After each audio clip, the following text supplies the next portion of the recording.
გამარჯობა, მე ვარ დავით კუკავა და ტრადიციულად ეს არის პოდკასტი საუბრები საქართველოზე. დღეს მინდა გესაუბროთ ჩვენთვის ამ ქვეყნის მოქალაქეებისთვის ერთ-ერთ ყველაზე მტკივნეულ, მაგრამ ამავე დროს ყველაზე საინტერესო საკითხზე, რომელიც განსაკუთრებულად გვაინტერესებს და განსაკუთრებულად არ გვაძლევს მოსვენების საშუალებას უკანასკნელი 32-30 წლის მანძილზე. დღეს მინდა გესაუბროთ აფხაზეთზე, კერძოდ აფხაზეთის წარმოშობის და მისი კუთვნილების საკითხებზე. ამ თემებზე სალაპარაკოდ, რა თქმა უნდა, ჩვენ უნდა მივმართოთ შორეულ წარსულს და უნდა დავიწყოთ 10 თვლის წერტილი ყველაზე შორეული ეპოქიდან. კერძოდ ძველი კოლხეთის სამეფოდან. ვინაიდან თქვენ მოგეხსენებათ, რომ ძველი კოლხეთის სამეფო ეს არის პირველი სახელმწიფო, რომელიც ქართველური ტომების ან იბერო-კოლხური ტომების, როგორც გნებავთ, მიერ არის შექმნილი ისტორიაში. მანამდე ჩვენ სახელმწიფოებრიობა არ გვქონია. ეს ხდება დაახლოებით ძველი წელთაღრიცხვის მე-15 საუკუნეში. ყოველ შემთხვევაში არაუგვიანეს მე-15 საუკუნისა, ვინაიდან, როგორც მოგეხსენებათ, არგონავტების მითი თარიღდება ძველი წელთაღრიცხვის მე-13 საუკუნით. ანუ ის მოვლენები, რომლებიც ვითარდება ამ მითში, დათარიღებულია ძველი წელთაღრიცხვის მე-13 საუკუნით. აქვე მინდა განმარტო იმ ადამიანებისთვის, ვინც ფიქრობს, რომ არასერიოზულია მითის მოშველიება ისტორიული ფაქტების გამყარებისთვის. მე გეტყვით ძალიან მარტივ განსხვავებას ზღაპარსა და მითს შორის. ზღაპარში მოცემული ამბები, მოვლენები არის მთლიანად ადამიანის ფანტაზიის ნაყოფი. ხოლო რაც შეეხება მითში მოყოლილი ამბები ყოველთვის შეიცავს გარკვეულ სიმართლის მარცვალს. უბრალოდ ზოგიერთ მითში ეს სიმართლის მარცვალი მეტია, ზოგიერთში ნაკლები, მაგრამ არ არსებობს მითი, რომელიც სიმართლის არანაირ პროცენტულ შემადგენლობას არ შეიცავდეს.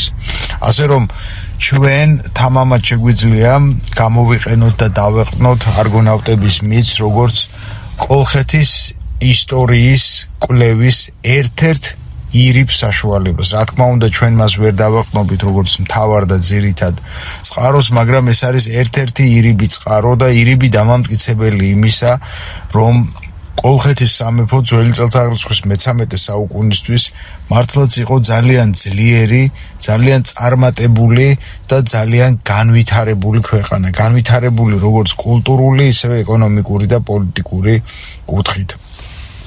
აქ არის ბევრი ნიუანსები, თქვენ მე ამაზე ცალკე ალბათ უპრიანი იქნება, რომ ცალკე გავაკეთო გადაცემა აიეტზე და მედეაზე და შესაბამისად არგონავტების მითიც იქნება ერთ-ერთი მთავარი, ასე ვთქვათ, სალაპარაკო თემა, როდესაც ამ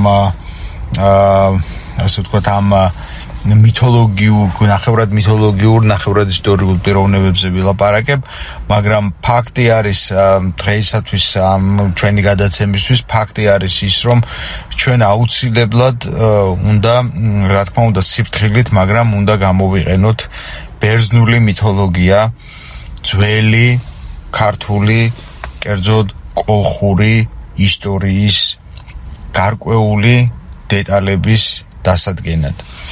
კიდევ ერთხელ ვიმეორებ, ეს არ არის მთავარი წყარო ისტორიისთვის, ისტორიოგრაფებისთვის და მას აქვს მხოლოდ დამხმარე და მხოლოდ ირიბი წყაროს მნიშვნელობა. ეხლა რაც შეეხება კოლხეთის სამეფოს და მის ერთ-ერთ უძველეს რეგიონს, რომელიც ჩვენ განსაკუთრებულად გვაინტერესებს. კოლხეთის სამეფო მისი ჩრდილო-დასავლეთი, უკიდურესი ჩრდილო-დასავლეთი საზღვარი სხვადასხვა მონაცემებით მდებარეობდა, გადიოდა საზღვარი ნოვოროსიისკიდან ნიკოფსიამდე ტერიტორიაზე. ანუ არის ძველი რუკები, სადაც ფიქსირდება კოლხეთის სამეფოს ტერიტორია დღევანდელ ნოვოროსიისკამდე, ანუ ფაქტიურად ესე იგი მიდის ტამანის ნახევარკუნძულამდე ეს ტერიტორია და არის რუკები, სადაც ეს ტერიტორია ჩერდება ნიკოფსიასთან. ანუ ნებისმიერ შემთხვევაში ნიკოფსია ნამდვილად დანამდვილებით შემოდიოდა კოლხეთის სამეფოში და ეს დასტურდება იმითაც, რომ ნიკოფსია არა მხოლოდ კოლხეთის სამეფოში შემოდიოდა, ნიკოფსია შემოდიოდა შემდეგ უკვე კოლხეთის მემკვიდრე სამეფოში, კერძოდ ეგრისის ანუ ლაზიკის სამეფოში, შემდეგ აფხაზთა სამეფოში, რომელიც მერვე საუკუნეში ლეონ მეორემ დააარსა და შემდეგ რასაკვირველია მთელი ამ გაერთიანებული საქართველოს არსებობის პერიოდში ნიკოფსიის ციხესიმაგრე ეს იყო უკიდურესი ჩრდილო-დასავლეთი პუნქტი და ფორპოსტი საქართველოსი. ასე რომ ყველა შემთხვევაში თანხვდებით იმაზე, რომ უკიდურესი ჩრდილო-დასავლეთი საზღვარი გადიოდა ციხესიმაგრე ნიკოფსიასთან. ეს არის ძველთა ძველი ციხესიმაგრე კოლხეთის დროინდელი, მას ახსოვს კოლხეთის დიდება, სამწუხაროდ ძალიან მძიმე მდგომარეობაშია, პრაქტიკულად ნანგრევებია მისი მხოლოდ შემორჩენილი, მაგრამ ყოველ შემთხვევაში ის დღემდე მაინც არსებობს. რასაკვირველია, ის დღეს არის მოქცეული რუსეთის ფედერაციის ტერიტორიაზე, მაგრამ ის ზუსტად ამ სახელით ნიკოფსიათი ფიქსირდება რუსეთშიც, ანუ დღევანდელ რუსულ ლიტერატურაშიც. რაც შეეხება უშუალოდ მოახლოვდებით თემას აფხაზეთი, ეს არის ისტორიული აფხაზეთი, მინდა ხაზი გაუსვა ამ გარემოებას და შემდეგ გაიგებთ რატომაც. ისტორიული აფხაზეთი მდებარეობდა ნიკოფსიიდან ბზიფის ხეობამდე, ანაკოფიამდე არსებულ ტერიტორიაზე. ანუ ნიკოფსიიდან ჩრდილო-დასავლეთი უკიდურესი წერტილიდან სამხრეთ-აღმოსავლეთ უკიდურეს წერტილამდე, ანაკოფიამდე ტერიტორია ეკუთვნოდა, ითვლებოდა აფხაზეთად, ანუ ამ მხარედ. და რაც მთავარია, ეს მხარე მთლიანად იყო დასახლებული კოლხური ტომებით. საუბარი იმაზე, რომ აქედანვე მინდა ვთქვა, ამას კიდევ ბევრჯერ გავიმეორებ გადაცემის განმავლობაში, მაგრამ აქედანვე როგორც კი პირველი ხსენება, ესე იგი მოხდა და შედგა კოლხური ტომების, აქედანვე მინდა დაბეჯითებით, დარწმუნებით გითხრათ, რომ აფხაზეთის ტერიტორიაზე არანაირ ორ აბორიგენობას, ეგრეთ წოდებული ორი აბორიგენობის მოვლენას ადგილი არ ქონია. რას ნიშნავს ორ აბორიგენობა? ორ აბორიგენობა ნიშნავს იმას, რომ ქართველი ისტორიკოსების გარკვეული ნაწილი, როგორც წარსულში, ასევე დღესაც ამტკიცებდა და ამტკიცებს, რომ ეს მხარე, აფხაზეთი, არის სამშობლო თავიდანვე, უძველესი დროიდანვე არის სამშობლო ორი ხალხის, აფხაზების და ქართველების. ახლა ამ თეორიის წარმოშობის ჩვენ უნდა ვიცოდეთ, საიდან როდის და რა დროს წარმოიშვა ეს თეორია. ეს თეორია წარმოიშვა საბჭოთა ისტორიოგრაფიაში. საბჭოთა ისტორიოგრაფიამ მოითხოვა, რა თქმა უნდა, რუსების დაკვეთა იყო ეს ყველაფერი, მოითხოვა, რომ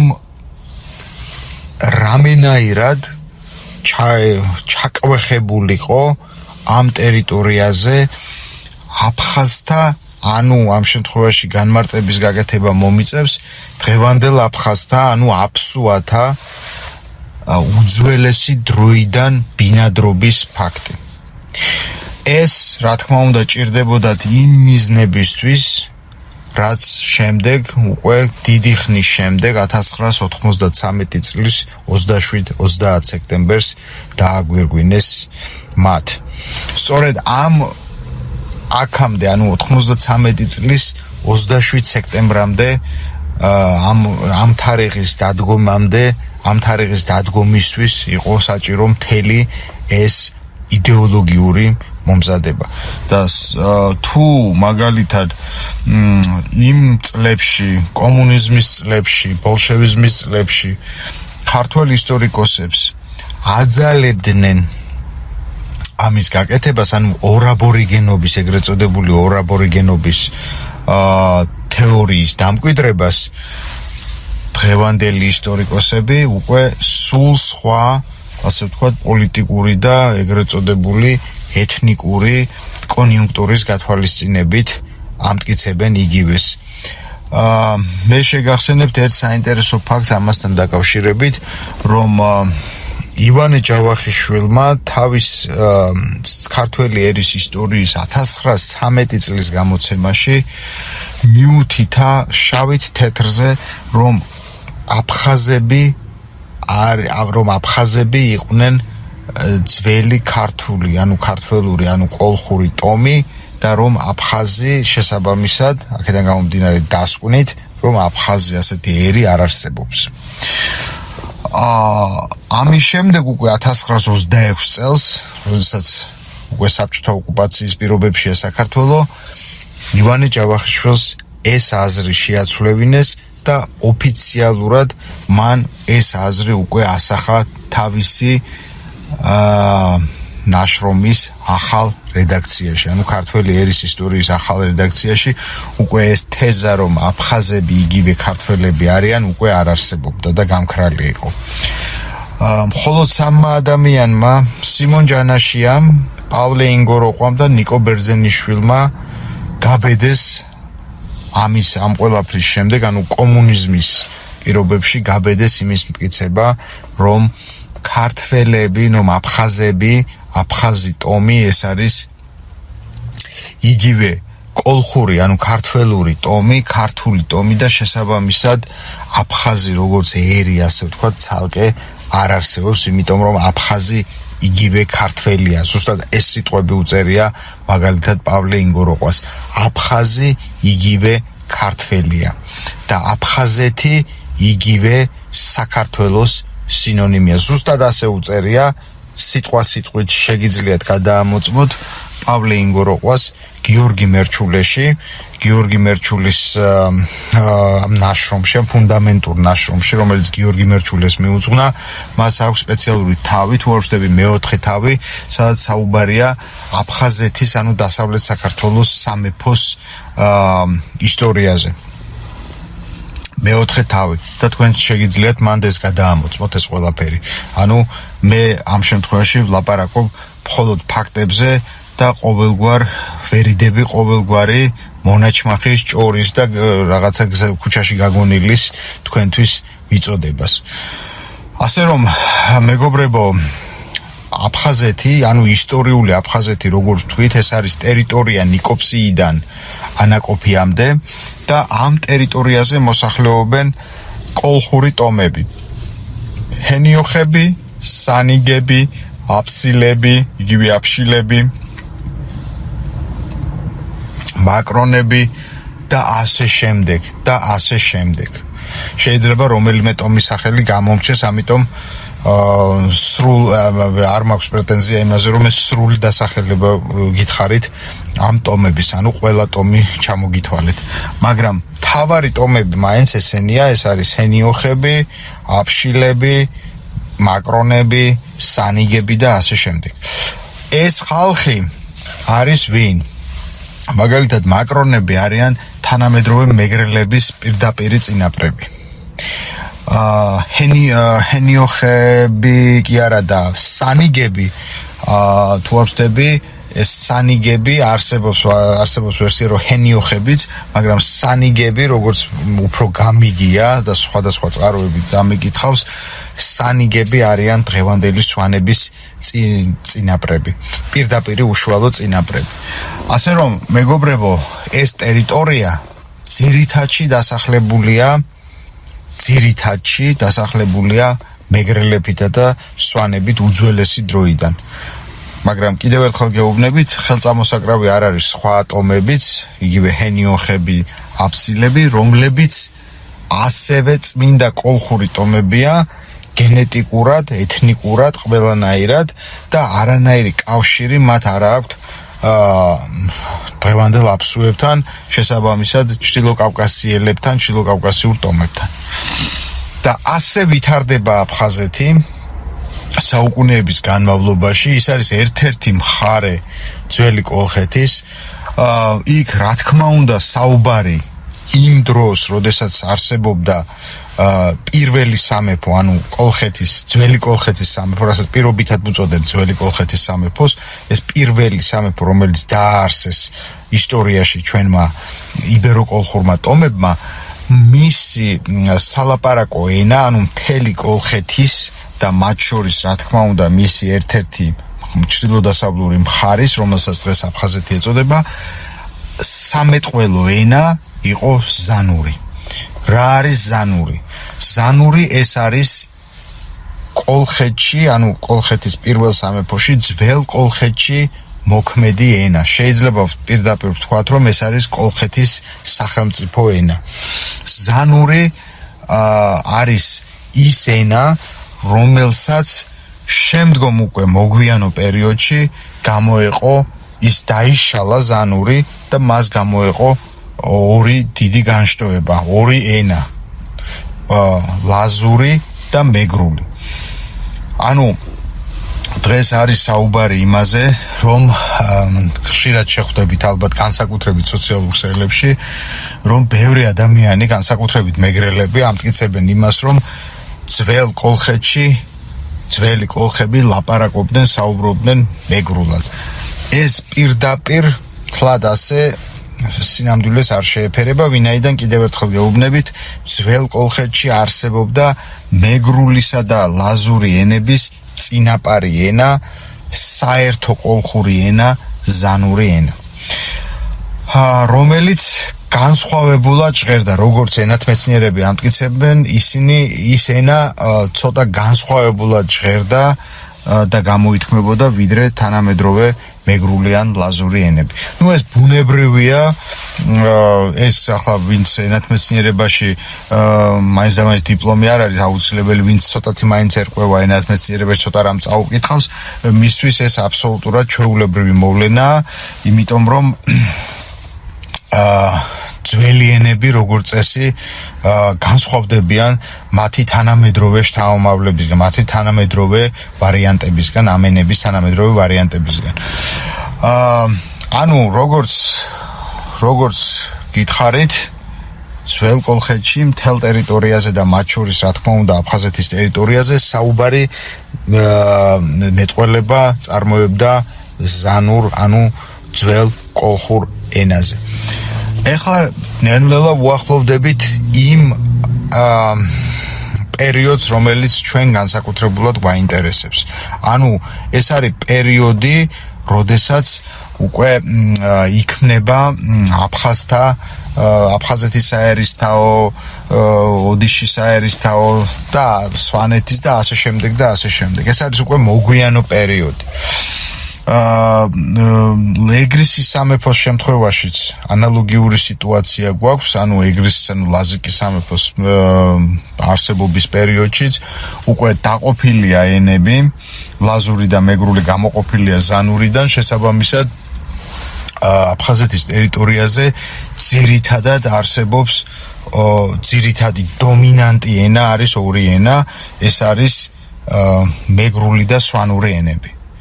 ვინაიდან როგორც გითხარით, იქ სახლობდნენ მეგრელების და სვანების წინაპარი ტომები, მაკრონები, სანიგები, შემდეგ მათი შთამომავლები, მეგრელები და სვანები აგრძელებენ ცხოვრებას.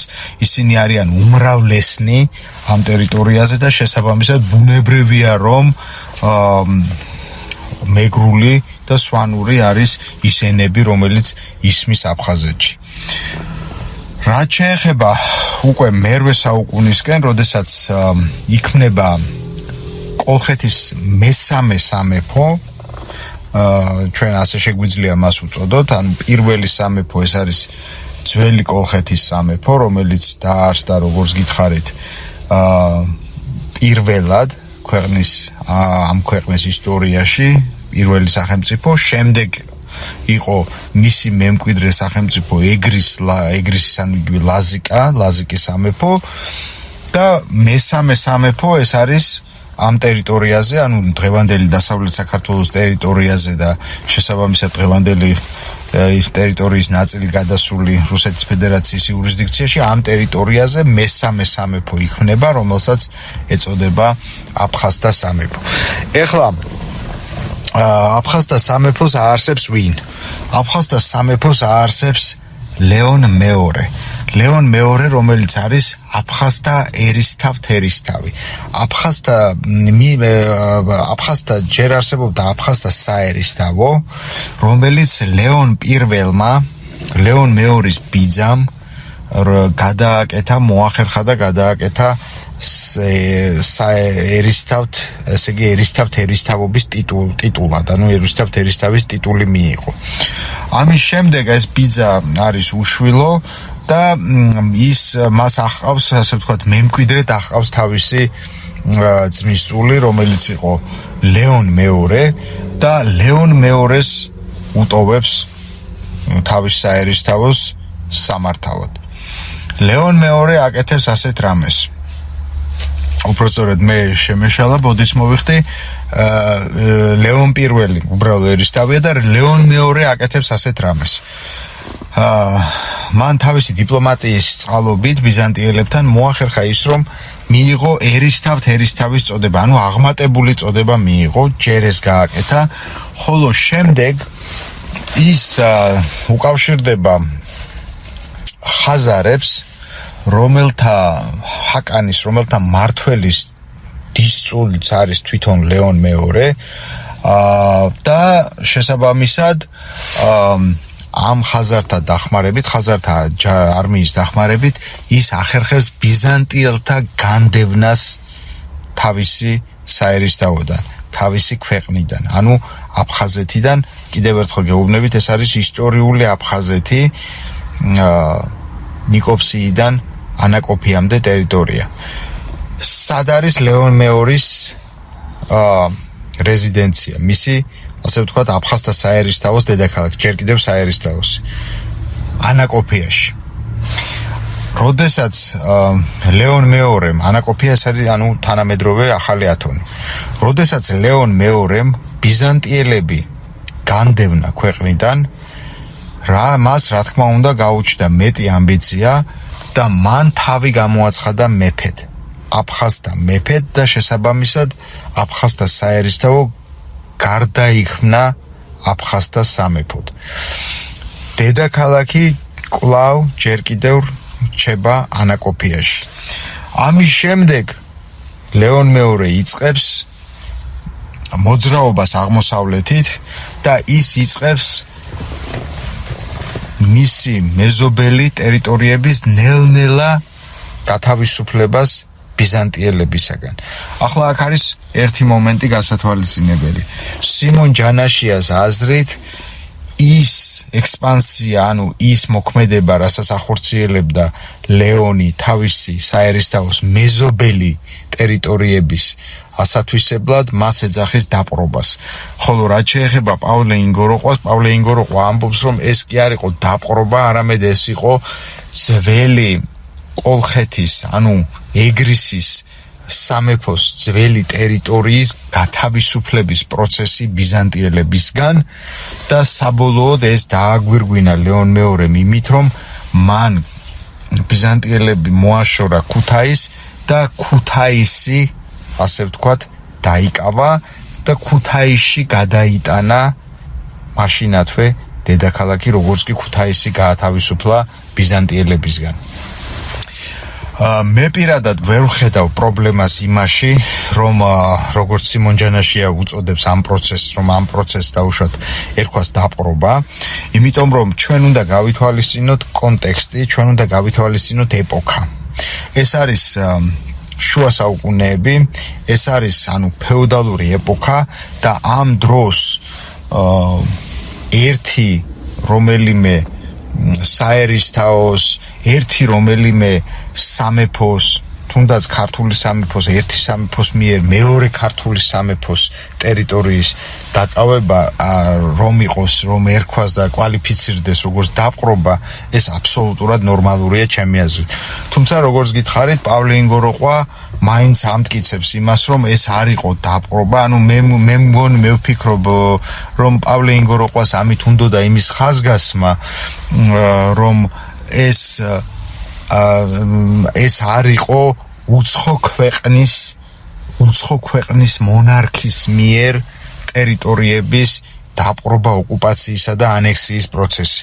ამის თქმა უნდოდა ალბათ, ვინაიდან საქმე ეხებოდა აფხაზთა სამეფოს და ვინაიდან მაშინაც უკვე ინგოროყვას ცხოვრების სიცოცხლის პერიოდში უკვე ძალიან დიდი იყო მოწოლა რუსი და მათ შორის რუსების მიერ გადაბირებულ და შანტაჟებული ქართველი ისტორიკოსებისაც, რომლებიც ამტკიცებდნენ უკვე, რომ ესე იგი აფხაზები არის სულ სხვა ერი, რომ აფხაზებიც უძველესი დროიდან თანაცხოვრობდნენ ამ მიწაზე ქართველებთან ერთად და ასე შემდეგ და ასე შემდეგ.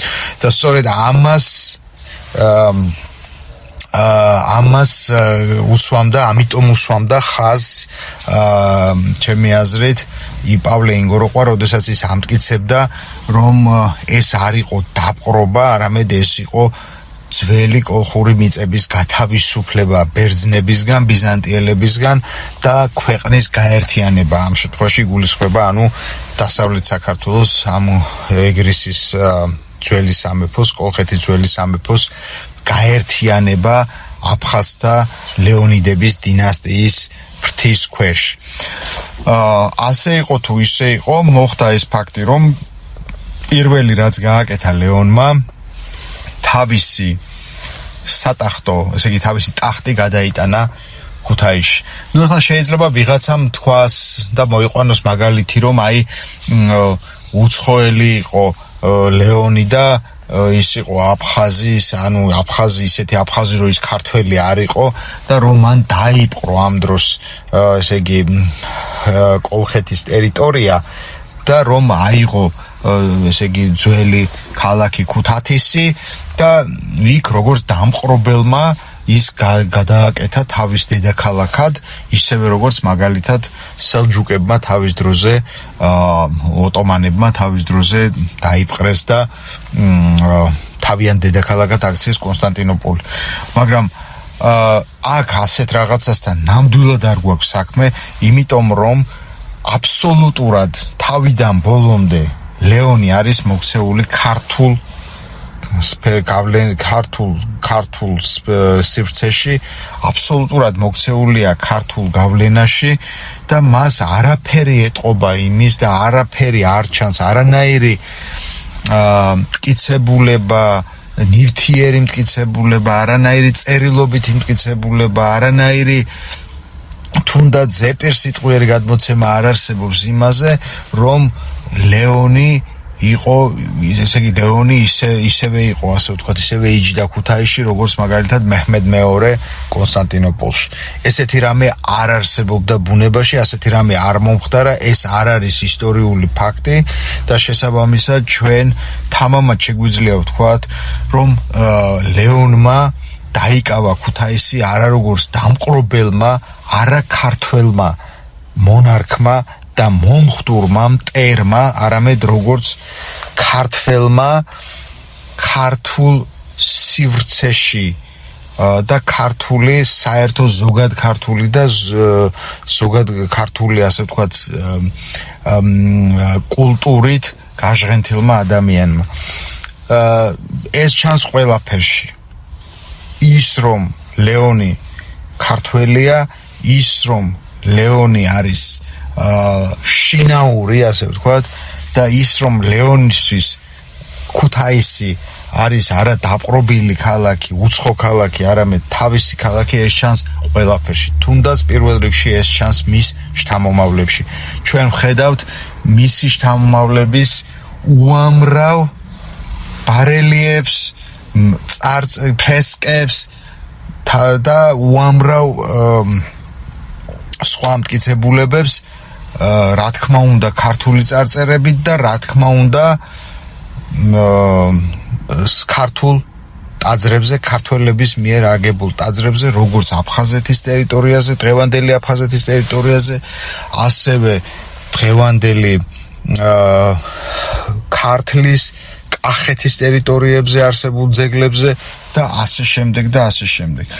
ანუ ეს არის ეს რომ გავიაზროთ ერთხელ და სამუდამოდ ეს მოვლენა აფხაზთა სამეფო როგორც ასეთი და ლეონ მეორის მიერ აფხაზთა სამეფოს სახელით ძველი კოლხური ტერიტორიების გაერთიანება, ანუ დღევანდელი დასავლეთ საქართველოს გაერთიანება, ეს არის პროცესი, რომელიც არის წმინდა ქართული მოვლენა და რომელიც სხვათა შორის საფუძვლად უდევს შემდგომში უკვე დაახლოებით 200 წელიწადში, 2 საუკუნის შემდეგ ახალი ქართული და გაერთიანებული სამეფოს შექმნას.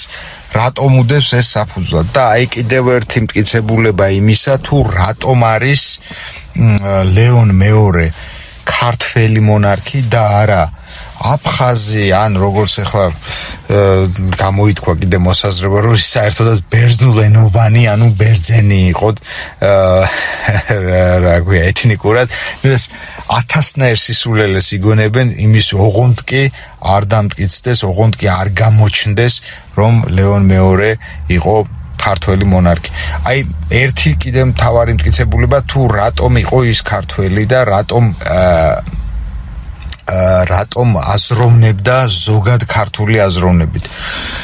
ლეონ მეორე არის ის კაცი, რომელმაც დაიწყო სამხრეთ და აღმოსავლეთ ქართული სამეფოების ოჯახებთან დამოყრების პროცესი. რატომ? იმ მარტივი მიზეზის გამო, რომ ის როგორც სამხრეთ ქართველებს, ანუ ტაოელებს, კლარჯებს, ასევე აღმოსავლეთ ქართველებს, ქართლის სამეფოს, ქართლელებს მიიჩნევდა უახლოეს ნათესავებად. მიიჩნევდა იმ ხალხად, რომელსაც აქვს საერთო წარსული, რომელსაც აქვს საერთო ფესვები. სწორედ ამის გამო მან დაიწყო ამ ოჯახებთან, სამეფო ოჯახებთან დამოყრების პროცესი. ეს არის ჩვენს ისტორიაში სხვათა შორის ერთ-ერთი უდიდესი მეფე ამ ყველაფრის გამო და ბედის ირონიით აფსუებმა მიიტაცეს ეს მეფე ყველაზე მეტად თუ დავაკვირდებით ჩვენ დღევანდელი აფსუების ქმედებებს ესე იგი ვერ იგუეს ვერც ერთი აფხაზთა მეფე, ვერც ერთი მეფე, რომელიც თავის დროზე მართავდა დასავლეთ საქართველოს რაღაც ნაწილს მაინც და განსაკუთრებით ვინც მართავდა აფხაზეთს, ვერც ერთი ვერ იგუეს გარდა ლეონ მეორეს. მოახერხეს ლეონ მეორის სრულად მიტაცება. იმდენად სრულად, რომ ლეონ მეორის ჯილდო ითვლება აფხაზეთის სეპარატისტული რეჟიმის უმაღლეს სამხედრო ჯილდოდ და ბედის ირონიით და ბედის დაცინვით სწორედ ლეონ მეორის ორდენის მფლობელები არიან კაციჭამია აფსუები, რომლებმაც ქართველების გენოციდში მიიღეს ყველაზე დიდი მონაწილეობა და რომლებიც გამოცხადებულები არიან ეგრეთ წოდებული გეროი აფხაზიებად, ანუ აფხაზეთის აფსუების გმირებად. აი ასეთ ხალხს აქვს, აი ასეთ ხალხი დღეს ატარებს ლეონ მეორის ორდენს. ერთ-ერთი უდიდესი ქართველი მეფის და უდიდესი ქართველი პოლიტიკური ლიდერის ორდენს. ასევე გამოცემულია ლეონ მეორის სახელობის უამრავი ეს მარკები, რაღაც სამახსოვრო მონეტები და ასე შემდეგ და ასე, ანუ მთლიანად მოხდა ამ ადამიანის ამ პიროვნების შთანთქმა აფსუების მიერ. რაც სხვათა შორის რასაც სხვათა შორის ვერ შეეგუენ და ვერ გააკეთეს მაგალითად ბაგრატ მესამის შემთხვევაში. აი თან დაწერეს რომ ბაგრატი ეს იყო ესე იგი აფხაზი მეფე, ანუ აფხაზი მათი გაგებით, ანუ აფსუა მეფე, რომ მან ესე იგი მოახდინა მთელი საქართველოს დაპყრობა ფაქტიურად აფხაზთა მეფის დიშვილი იყო და ამით ისარგებლა და დაიპყრო მთელი საქართველო და თურმე ბაგრატი ყოფილა, ანუ აფსუა და შესაბამისად დაპყრობილები ყოლივართ მთელი ამ საუკუნე მის ესე იგი მის შტოს დაპყრობილი ყოლია საქართველო მთელი ამ საუკუნეების მანძილზე. წარმოიდგინეთ, ამას ხო ამბობენ ერთი მხრივ, მაგრამ მეორე მხრივ რა აქნეს ბედიაში მისი ფრესკა, მისი ორიგინალი ფრესკა, რომელიც იყო შემორჩენილი და დღეს მხოლოდ ფოტოების სახით ვიცით ჩვენ ეს ფრესკა ის ჩამოფხიკეს. რატო მისი საფლავი აყარეს ბედიაში? რატომ გააკეთეს ეს? იმიტომ რომ მათ ვერ იგუეს, მათ ძალიან კარგად იციან რომ ის აფსუა არ არის, არც არასდროს არ ყოფილა, ვერც იქნებოდა, იმიტომ რომ ელემენტარულად მე-11 საუკუნეში მან არანაირი აფსუა არ ცხოვრობდა იმ ტერიტორიაზე. აქედან გამომდინარე, მათ ეს ვერ იგუეს, ანუ ის რადგან დამაარსებელია გაერთიანებული საქართველოსი და მისი პირველი მეფეა, ამიტომ როგორც ჩანს იმდენად დიდი ქონდა ზიზღი მის მიმართ, რომ ის ვერ გააფეტიშეს და ერთადერთი რაც მოახერხეს ლეონ მეორის მიტაცება. ეხლა ჩვენი ვალია ის, რომ ეს ყველაფერი ვიცოდეთ პირველ რიგში და ამ ყველაფერზე გქონდეს სწორი და საღი პასუხი და სწორი, ასე ვთქვათ, შეხედულება ამ მოვლენებზე.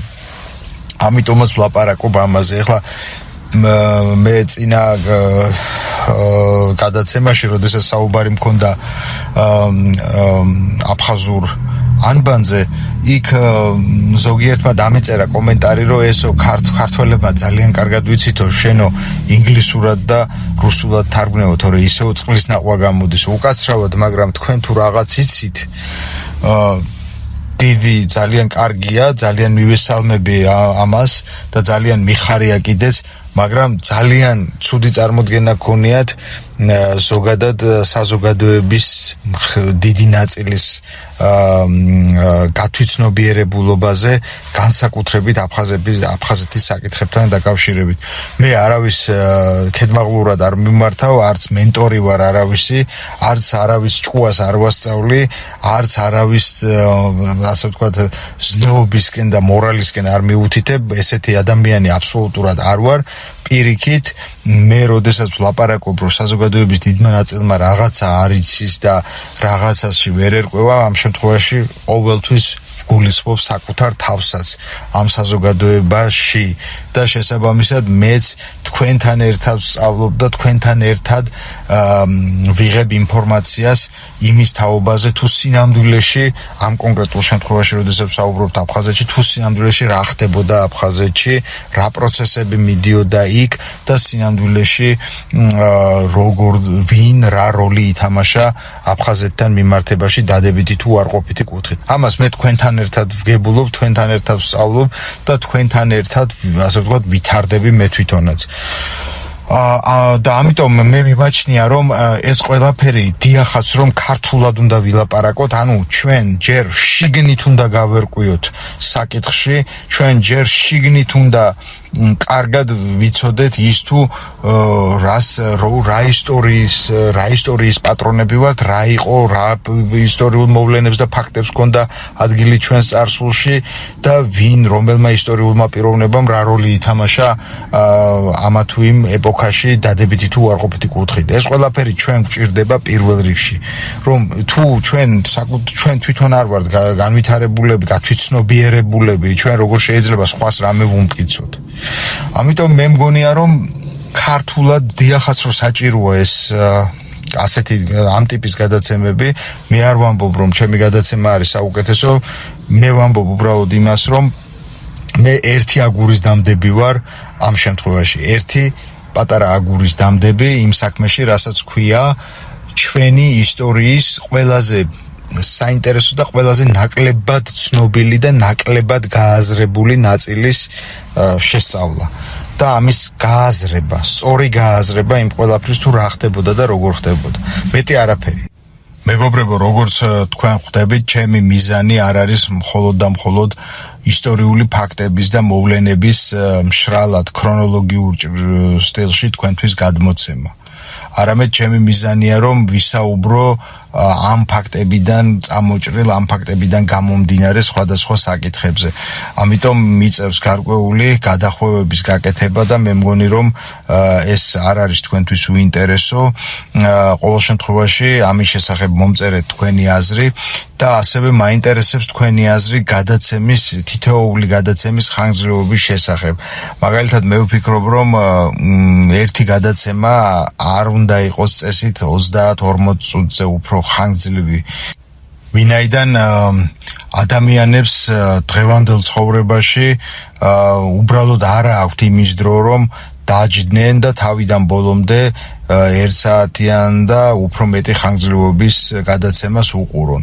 ეს ერთი იმის გამო, რომ ძალიან დაკავებული და ძალიან რთული ცხოვრებაა და მეორე მიზეზი არის ისიც, რომ უბრალოდ ადამიანს ფიზიკურად მობეზრდება ძალიან ხანგრძლივი გადაცემის უწყვეტად ყურება, ხოლო ნაწყვეტ ყურების შემთხვევაში შეიძლება მან სრული სურათი დაკარგოს, რაც წინა ნაწყვეტის ნახვის დროს ჰქონდა და ამიტომ მე ვფიქრობ, რომ ოპტიმალური ასე ვთქვათ ხანგრძლივობა თითოეული გადაცემის შეიძლება იყოს 30-დან 45 წუთამდე. დღეისთვის მოკლედ გავჩერდეთ ლეონ მეორის ეპოქაზე და შემდეგ გადაცემაში გავაგრძელოთ საუბარი მისი შთამომავლების შესახებ, მისი მემკვიდრეების შესახებ, თუ როგორ განვითარდა მის შემდეგ, მისი მმართველობის შემდეგ აფხაზეთში, აფხაზთა სამეფოში მოვლენები.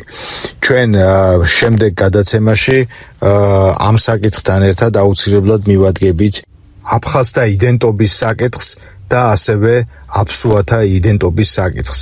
ანუ საკითხს იმის შესახებ, არის თუ არა ნამდვილად ისტორიული და დღევანდელი აფხაზი ერთი და იგივე ეთნოჯგუფის წარმომადგენელი. დღევანდელ გადაცემაში გამოყენებულია ცნობილი რუსი ფოტოგრაფის, ფერადი ფოტოგრაფიის ერთ-ერთი პიონერის სერგეი პროკუდინგორსკის მიერ გაგრაში, ახალათონსა და სოხუმში 1900-იან წლებში გადაღებული ფოტოები. დღეისათვის სულ ეს იყო. გემშვიდობებით, საუკეთესო სურვილებით. ეს არის გადაცემის მეორე ნაწილი. ვაგრძელებთ გადაცემას აფხაზეთის კუთვნილების, აფხაზეთის წარმოშობის და აფხაზთა იდენტობის შესახებ და ვაგრძელებთ საუბარს ლეონის მემკვიდრეებზე. ეხლა მე როგორც წინა გადაცემაშიც აღვნიშნე, ზოგადად ასე ვაპირებ მომავალშიც, მე არ ვლაპარაკობ წმინდა ქრონოლოგიურად ამა თუ იმ ისტორიული მოვლენის ან ამა თუ იმ ისტორიული პიროვნების შესახებ. მე მირჩევნია ვისაუბრო გაკვრით მათ შესახებ, მაგრამ ვისაუბრო სიღრმისეულად იმ შედეგების და იმ მიზეზების შესახებ, თუ რამ წარმოშვა ეს კონკრეტული ისტორიული ფაქტი, ან რა მოყვა შედეგად ამ კონკრეტულ ისტორიულ ფაქტს. ამჯერადაც მე გეუბნებით, გიყვებით ამბებს ლეონის შთამომავლების შესახებ, კერძოდ და ყველა მათგანზე რა თქმა უნდა არ შევჩერდები და რა თქმა უნდა ყველა მათგანზე ვიზეც შევჩერდები იმ მათგანაც ყოველ დეტალს მათი ცხოვრების და მათი ბიოგრაფიის რა თქმა უნდა არ მოუყვები. ამ შემთხვევაში მე დამაინტერესა განსაკუთრებით რამდენიმე მეფემ. კერძოდ პირველ რიგში დამაინტერესა ლეონ მეორის ვაჟმა დემეტრე მეორემ, რომელიც მისი ლეონის უფროსი ვაჟის თეოდოს მეორის შემდეგ მართავს ქვეყანას. დემეტრე მეორე რითი არის საინტერესო? დემეტრე მეორე იმით არის საინტერესო, რომ ის იბრძვის საქართველოს გაერთიანებისთვის. ანუ თქვენ აქ უნდა მიაქციოთ ყურადღება, რომ საქართველოს სხვადასხვა სამეფოების და სამთავროების, საერისთავოების გაერთიანებისთვის ბრძოლა არ დაუწყია დავით კურაპალაც და მის აღზრდილს ბაგრატ მესამეს. ეს ბრძოლა დაიწყო ბევრად ადრე. ანუ როგორც ხედავთ, ეს ბრძოლა დაიწყო უკვე ლეონ მეორემ და მისმა შთამომავლებმა კიდევ უფრო მეტად გამოკვეთეს ამ ბრძოლის ხაზი. აი უყურეთ რას აკეთებს დემეტრე მეორე, აფხაზთა მეფე დემეტრე მეორე. ის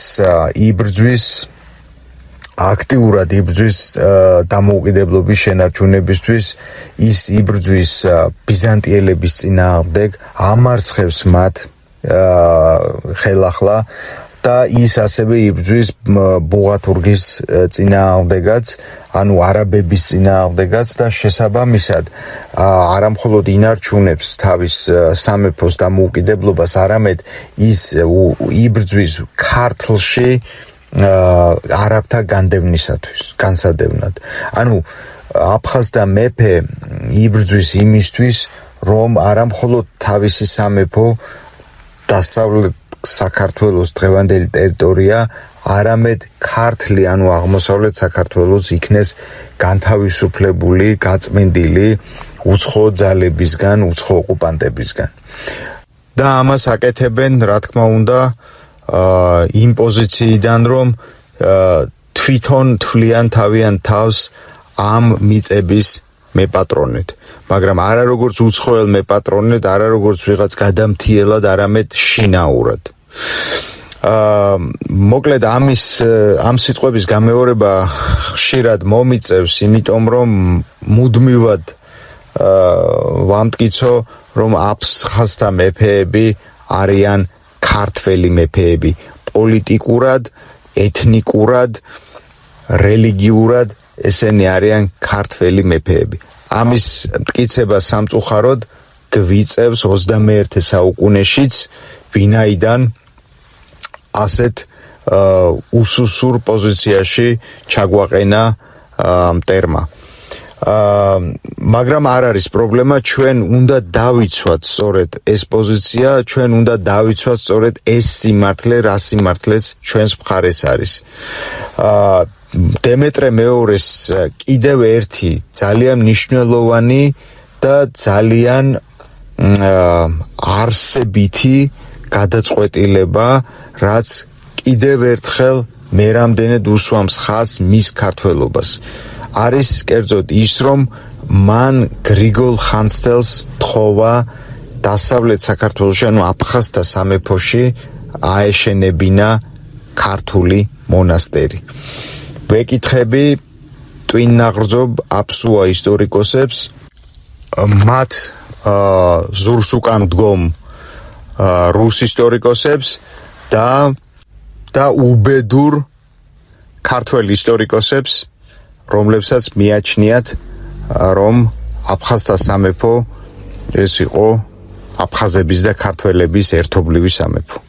ვეკითხები ამ ადამიანებს, თუ დემეტრე მეორე არის აფსუა, ადიღეური ტომის წარმომადგენელი, რატომ იკლავს ეს აფსუა მეფე საქართველოს გაერთიანებისთვის თავს და პლუს ამას რატომ იკლავს თავს ეს აფსუა მეფე აფხაზთა სამეფოს ტერიტორიაზე ქართული მონასტრების მშენებლობაზე, სადაც ეს მონასტრები გარდაიქმნებიან დროთა განმავლობაში ქართული წიგნიერების ცენტრებად. და სწორედ ამ მონასტრებიდან, გრიგოლ ხანძთელის მიერ დაარსებული მონასტრებიდან ხდება სრულიად საქართველოს ერთ მუშტად, ერთ ქვეყნად შეკვრა და გაერთიანება. რატომ აკეთებს ამას აფსუა დემეტრე მეორე? იმიტომ რომ ეს აფსუობა არის აბსურდი და რომ ეს მეფე არის ისეთივე ქართველი მეფე, როგორც მაგალითად დავით აღმაშენებელი ან თამარი. ამაშია მთელი ხიბლი, ამაშია მთელი სიმართლე და ჭეშმარიტება. ავიღოთ კონსტანტინე მესამე. ეს არის უკვე მე-10 საუკუნის მეფე, რომელიც მოღვაწეობს მე-10 საუკუნეში, დემეტრე მეორე მე-9 საუკუნეა. და ნახოთ თუ რას აკეთებს კონსტანტინე მესამე. კონსტანტინე მესამე ებრძვის არაბებს, იკავებს ქართლს, იკავებს კახეთს, ებრძვის სომეხთა მეფეს სმბატ პირველს, რომელიც სხვათა შორის ერთ-ერთ ბრძოლაში ატყვევებს კონსტანტინე მესამეს, მაგრამ რამდენიმე თვის შემდეგ ის იძულებული ხდება გამოუშვას აფხაზთა მეფე, გაათავისუფლოს და ამის შემდეგ და სხვათა შორის გათავისუფლების ერთ-ერთი მიზეზი იყო ის, რომ სმბატი ფიქრობდა, მას ჰქონდა შიში, რომ კონსტანტინეზე უფრო ჭკვიანი და ძლიერი მეფე მოვიდოდა აფხაზთა სამეფოს სათავეში. თუმცა ის შეცდა კონსტანტინე მესამეს შეფასებაში, ვინაიდან კონსტანტინე მესამე აღმოჩნდა ძალიან ძლიერი მეფე ამასობაში, სანამ ეს ბრძოლას აწარმოებდა ქართლის დასაკავებლად, ქართლის შემოსაერთებლად. ამასობაში ეს სომეხთა მეფე სმბატ პირველი მოკლეს არაბებმა და ამის შემდეგ უკვე კონსტანტინე მესამემ არ შეაჩერა არანაირად ბრძოლა აღმოსავლეთ საქართველოსთვის და მან კახეთის ქორეპისკოპოსთან ერთად, ანუ იგულისხმება, რომ კახეთი უკვე მისი მორჩილია ქართლთან ერთად, ამ კახეთის ქორეპისკოპოსთან ერთად კონსტანტინე მესამე იკავებს ჰერეთსაც.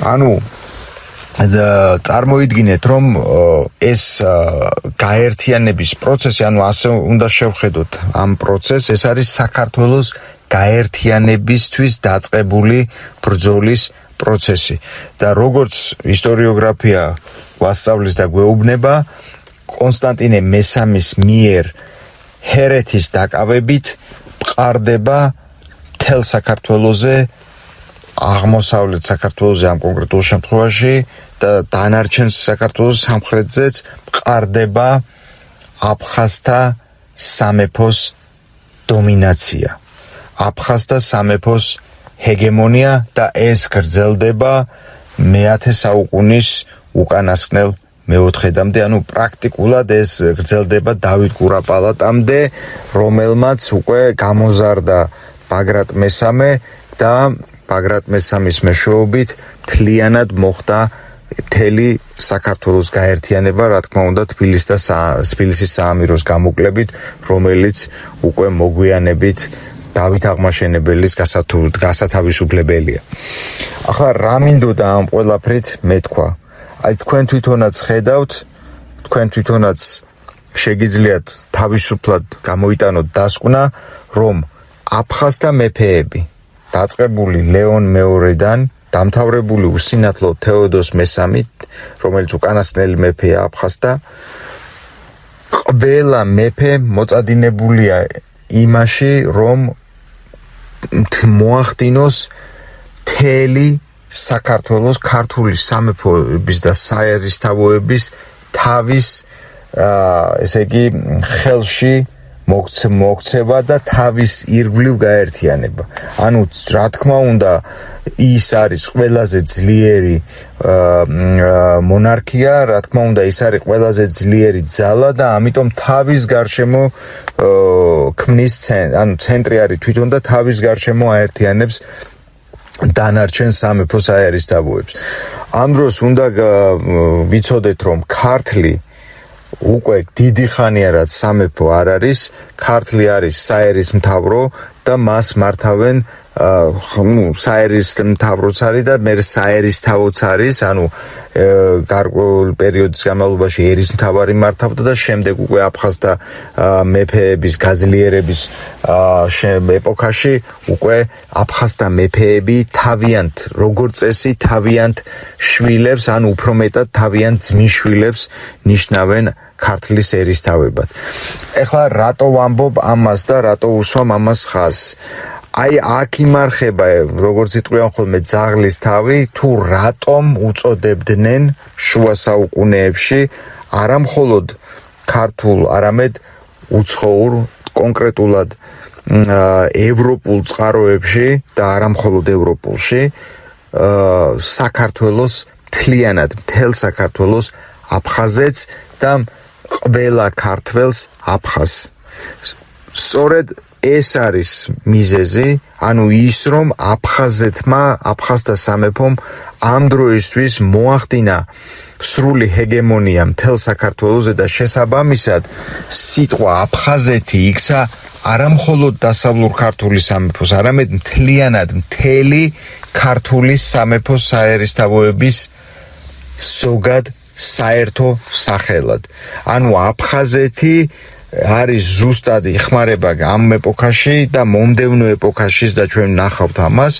მომდევნო ეპოქაშიც ანუ გაერთიანებული საქართველოს ეპოქაშიც აფხაზეთი სიტყვა აფხაზეთი გამოიყენება საქართველოს სინონიმად სწორედ ამას ამბობდა ნეტარხსენებული მეცნიერი პავლე ინგოროყვა თავის გიორგი მერჩულეში სწორედ ამას ამტკიცებდა და შესაბამისად სიტყვა აფხაზი გადაიქცა არა ეგრისელის არა მხოლოდ დასავლეთ ქართველის ანუ ეგრისელის სინონიმად არამედ გადაიქცა მთლიანად ზოგადად ყველა კუთხე-კუნჭულში მცხოვრები ქართველის სინონიმად ამით არის ზუსტად ამით აიხსნება ის გარემოება რომ ნიზამი განჯელი რომელიც ცხოვრობდა განჯაში ეს უდიდესი შუა საუკუნეების უდიდესი პოეტი რომლის ეროვნებაზეც დავა აქვთ აზერბაიჯანელებს და ირანელებს და ასე შემდეგ იქ არის რაღაც გარკვეული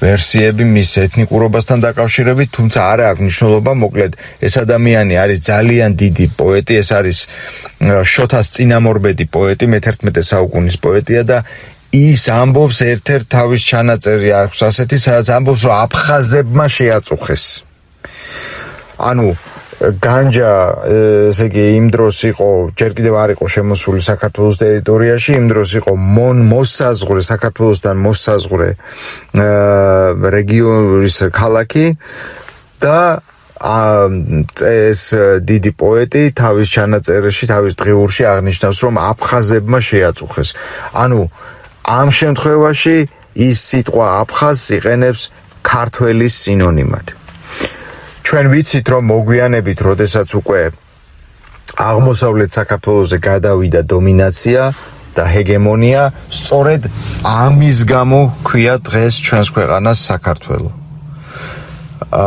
რომ დარჩენილიყო ჰეგემონია დასავლურ ქართული ანუ აფხაზური ჰეგემონია დღეს ჩვენს ქვეყანას ერქმეოდა მთლიანად მთელს ჩვენს ქვეყანას ერქმეოდა აფხაზეთი და თითოეულ ქართველს ერქმეოდა აფხაზი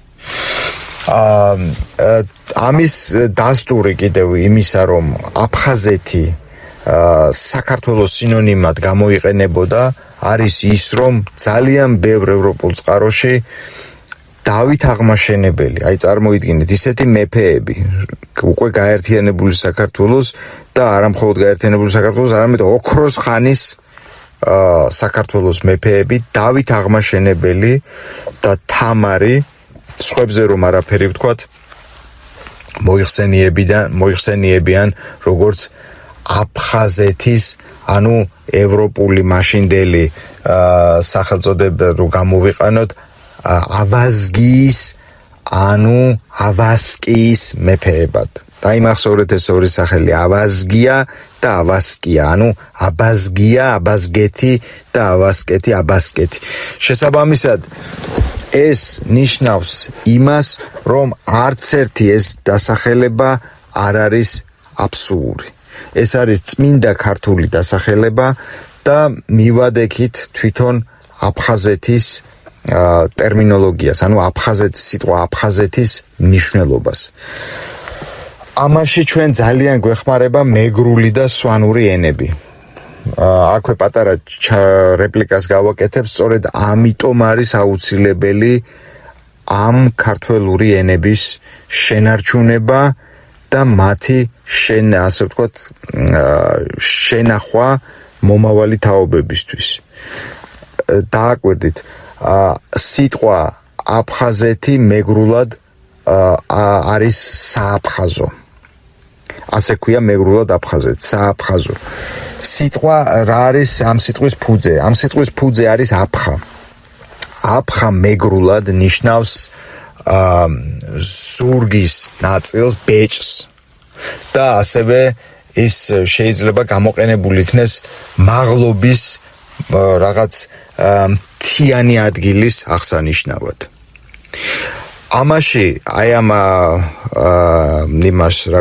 ტერმინის, ამ სიტყვის განმარტებაში კიდევ უფრო მეტად გვეხმარება სვანური ენა. კერძოდ როგორ? სვანურად მეგრელს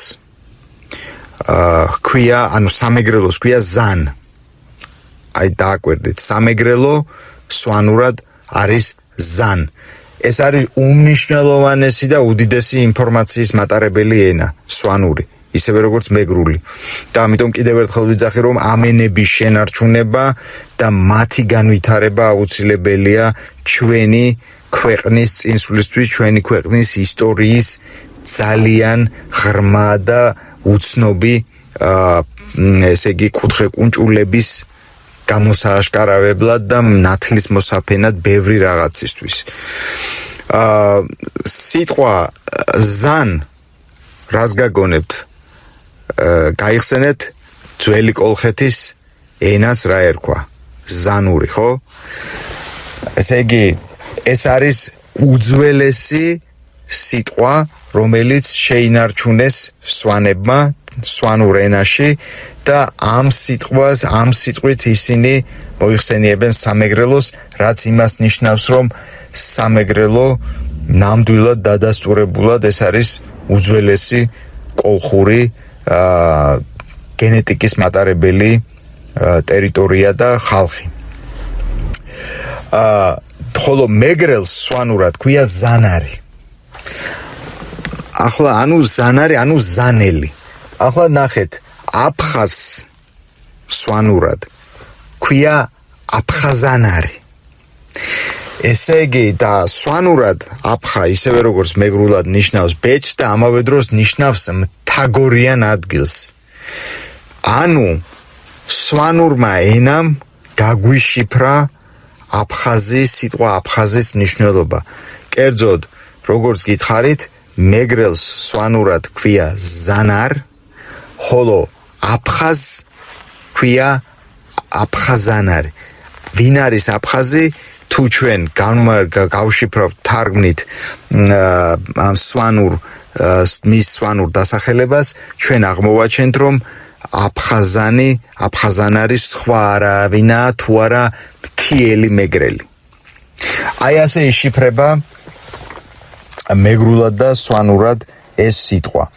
ეხლა რაც შეეხება, აქვე უნდა აუცილებლად მე რო არ დამავიწყდეს, აქვე უნდა ვთქვა აუცილებლად ტერიტორიის შესახებ, კერძოდ საზღვრის შესახებ აფხაზეთსა და სამეგრელოს შორის. და ჩვენ აღმოვაჩენთ, ეს ალბათ, რა თქმა უნდა, ბევრმა თქვენგანმა ისედაც იცის, მაგრამ ზოგადად ვამბობ, ბევრისთვის, განსაკუთრებით ახალი თაობის წარმომადგენლებისთვის ეს ინფორმაცია არ არის ცნობილი და ამიტომ ძალიან მნიშვნელოვანია ამის თქმა. ჩვენ აღმოვაჩენთ, რომ უმრავლესი ტერიტორია, ყოველ შემთხვევაში ძალიან მნიშვნელოვანი ტერიტორია დღევანდელ აფხაზეთში, ანუ იმაში, რასაც 91 წლის 22 დეკემბრის მდგომარეობით ერქვა აფხაზეთის ავტონომიური რესპუბლიკა, ძალიან მნიშვნელოვანი ნაწილი მისი ტერიტორიის ეკუთვნის ისტორიულად ოდიშის სამთავროს, ანუ სამეგრელოს. ეხლა რა ტერიტორიაზეა საუბარი? ეს არის ტერიტორია მდინარე ენგურიდან ანაკოფიამდე, ანუ ახალ ათონამდე. ანუ რა გამოდის? მთელი ეს გუდაუთა, სოხუმი, გულრიფში, ტყვარჩელი, ოჩამჩირე და გალი არის ისტორიული სამეგრელოს ტერიტორია. რატო აქვს მნიშვნელობა ახლა ამაზე ლაპარაკს, რატო აქვს მნიშვნელობა ამის ხაზგასმას? ხო შეიძლება გაგიჩნდეთ ბუნებრივი, ასე ვთქვათ, კითხვა, პროტესტი, რომ რა მნიშვნელობა აქვს ამ ტერიტორიების ასე გამოყოფას, როდესაც ჩვენ ვამბობთ, რომ სამეგრელოც საქართველოა, აფხაზეთიც საქართველოა. გეთანხმებით აბსოლუტურად, მაგრამ ჩვენ უნდა ვიცოდეთ ყველაფერი ამ ტერიტორიის შესახებ. მათ შორის ისიც თუ რომელ მხარეს, რომელ რეგიონს, რომელი მიწები ეკუთვნოდა და რატომ მოხდა ამ მიწების ერთი რეგიონიდან მეორე რეგიონის ხელში გადასვლა. ეს ძალიან მნიშვნელოვანია აფხაზეთის შემთხვევაში. შეიძლება იმერეთსა და გურიას შორის ან დაუშვათ გურიასა და აჭარას შორის ამას არ ქონდეს არსებითი მნიშვნელობა, მაგრამ აფხაზეთის და სამეგრელოს შემთხვევაში ამას აქვს დიდი მნიშვნელობა. ვინაიდან ეს მიწების, ასე ვთქვათ, გადასვლა ერთი ხელიდან მეორეში, ანუ სამეგრელოდან აფხაზეთის ხელში არ მომხდარა შემთხვევითი რაღაც უბრალო ფეოდალური იწილო-ბიწილო შედეგად, ანუ ფეოდალური ომების და ბრძოლების შედეგად, თუმცა ესეც იყო, რა თქმა უნდა, შუა საუკუნეებში ეს ფაქტორიც იყო.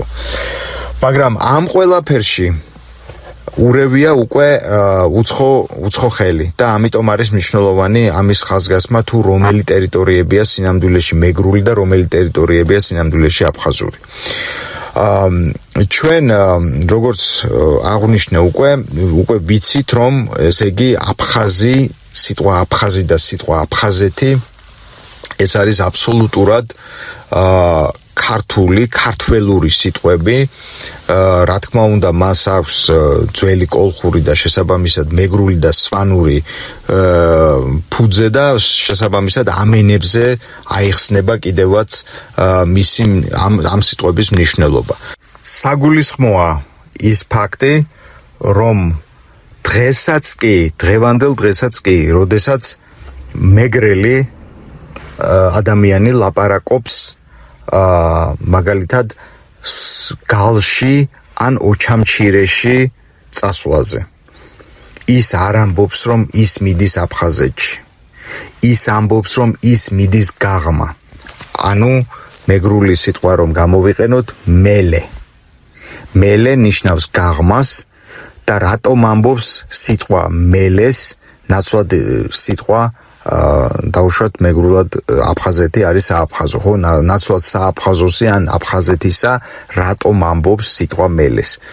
ეს არის ზუსტად გამოძახილი იმ წარსულისა, როდესაც ეს ტერიტორიები ითვლებოდა არა აფხაზეთად და სინამდვილეში იყო ნამდვილად არა აფხაზეთი, არამედ ეს იყო ენგურს გაღმა ოდიშის ტერიტორიები, ანუ ეგრეთ წოდებული იმიერ ოდიში.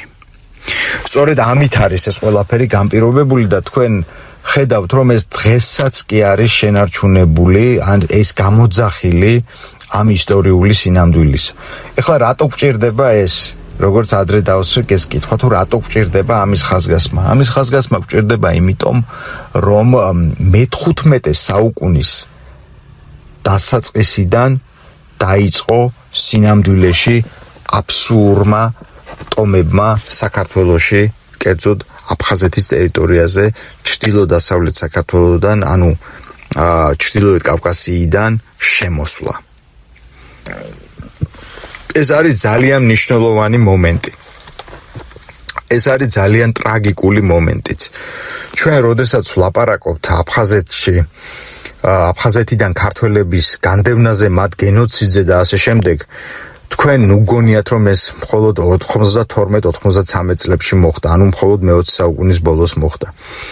ანალოგიური დევნა, გენოციდი და ანალოგიური ტრაგედია მოხდა მე-15 საუკუნის დასაწყისშიც და შემდგომ მე-16, მე-17 საუკუნეებშიც გრძელდებოდა ნაწილობრივ ეს პროცესი. კერძოდ რა მოხდა მე-15 საუკუნის დასაწყისში? მე-15 საუკუნის დასაწყისში უკვე ჯიქეთიდან არის ქცეული ისტორიული აფხაზეთი. ეხლა ამაზეც ძალიან მოკლედ ვიტყვი, როგორ ჩანს ეს გამომრჩა. თვითონ დავსვათ კითხვა, მაშინ რა არის ისტორიული აფხაზეთის ტერიტორია? თუ ჩვენ ვამბობთ, რომ სამეგრელო იყო დაუშვათ ცხენისწყლიდან მოყოლებული ვიდრე ანაკოფიამდე, ანუ ახალ ათონამდე, მაშინ რაღა იყო აფხაზეთი? აფხაზეთი იყო ტერიტორია ანაკოფიიდან ვიდრე ნიკოფსიამდე. აი ეს იყო ნამდვილი ისტორიული აფხაზეთი. შემდეგ უკვე შუა საუკუნეებში ეს მე-15 საუკუნემდე ხდება, როგორ ჩანს, უკვე ჩნდება ჯიქეთი. სწორედ იმ ტერიტორიაზე ნიკოფსიიდან მოყოლებული ვიდრე დღევანდელი ლესელიძის გაგრის ტერიტორიამდე აი ამ მონაკვეთში ჩნდება ჯიქეთი. ვინ არიან ჯიქები და რატომ ჩნდებიან ისინი ამ ტერიტორიაზე და რატო ერქმევა ამ ტერიტორიაზე ზოგადად საერთოდ ჯიქეთი? იმიტომ ჩემო მეგობრებო, რომ ჯიქები არიან ისეთივე ჩრდილოკავკასიელი ტომები, როგორიც აფსუები. უბრალოდ ისინი უფრო ადრე ვიდრე აფსუები, ანუ ეს ადიღეურ ტომებზე უფრო ადრე. მე ახლა ზუსტად ვერ გეტყვით, ისინი ადიღეური წარმოშობის ტომები არიან, ისინი იგივენაირად თუ არა, ჯიქებზე არ მაქვს ასეთი დაწვრილებითი ინფორმაცია, მაგრამ ყოველ შემთხვევაში ფაქტი ის არის, რომ აფსუებზე უფრო ადრე ისინი ესე იგი გადამოვიდნენ ჩრდილოეთ კავკასიიდან საქართველოს იმ ტერიტორიის იმ ნაწილში, რომელიც ყველაზე ნაკლებად იყო კავკასიონის მთებით დაცული. თქვენ მოგეხსენებათ გეოგრაფიულად, რომ დააკვირდეთ, ნიკოფსიიდან სოჭიმდე ან ადლერამდე ეს ტერიტორია არის ნაკლებად დაცული, იმიტომ რომ პრაქტიკულად იქ უკვე ძალიან დაბლდება და შემდეგ საერთოდ ქრება კავკასიონის ქედი. აქედან გამომდინარე, იქ მარტივი იყო შემოსვლა იმ ტერიტორიაზე და მაშინ, როდესაც ჩვენ ვიცით რა ხდება უკვე მე-12 საუკუნის შემდეგ, ანუ მე-13 საუკუნიდან უკვე ჩვენ ვხედავთ რაც ხდება საქართველოში, მონღოლთა შემოსევა მთლიანად დასცა ეს ქვეყანა თავიდან ბოლომდე, როგორც კულტურულად, როგორც სამხედრო თვალსაზრისით, პოლიტიკური თვალსაზრისით, სოციალური ყველანაირად დასცა და აი ამ დროიდან იწყება ჩვენი ყველა უბედურება. ზუსტად აი ამ დროიდან მონღოლების შემოსევამდე ჩვენ ყველაფერს გაუძელით, მაგრამ მონღოლები აღმოჩნდნენ დაუძლეველი ძალა. და ამ დროიდან უკვე იწყება იქ ჩრდილოკავკასიელების შემოდინება, მასობრივი შემოდინება და ისინი ნელ-ნელა ჯერ ნიკოფსიიდან იწყებენ, შემდეგ მოდიან ნელ-ნელა დღევანდელი ტუაფსეს ტერიტორიამდე, შემდეგ ტუაფსედან მოდიან ნელ-ნელა სოჭიმდე და ასე ნელ-ნელა იკავებენ ამ ტერიტორიებს. ამის გამოძახილია და ამის გამო ხდება, რომ მაგალითად ვამეყ პირველი დადიანი იბრძვის ამ ჯიქების წინააღმდეგ, მათ ესე იგი დაიკავეს ერთი პერიოდი, შემოვიდნენ სოჭი, იქ დახოცეს, იქ იყო მეგრული მოსახლეობა, მეგრულენოვანი, დახოცეს ისინი, იყო დიდი უბედურება, დიდი სასაკლაო, შემდეგ ვამეყდადიანმა დაიწყო მათ წინააღმდეგ ბრძოლა, მიაღწია გარკვეულ წარმატებებს, მაგრამ იმდენს ვერა, რომ მთლიანად აღეკვეთა მათი ესე იგი თარეში ამ სოჭის მიმდებარე ტერიტორიაზე.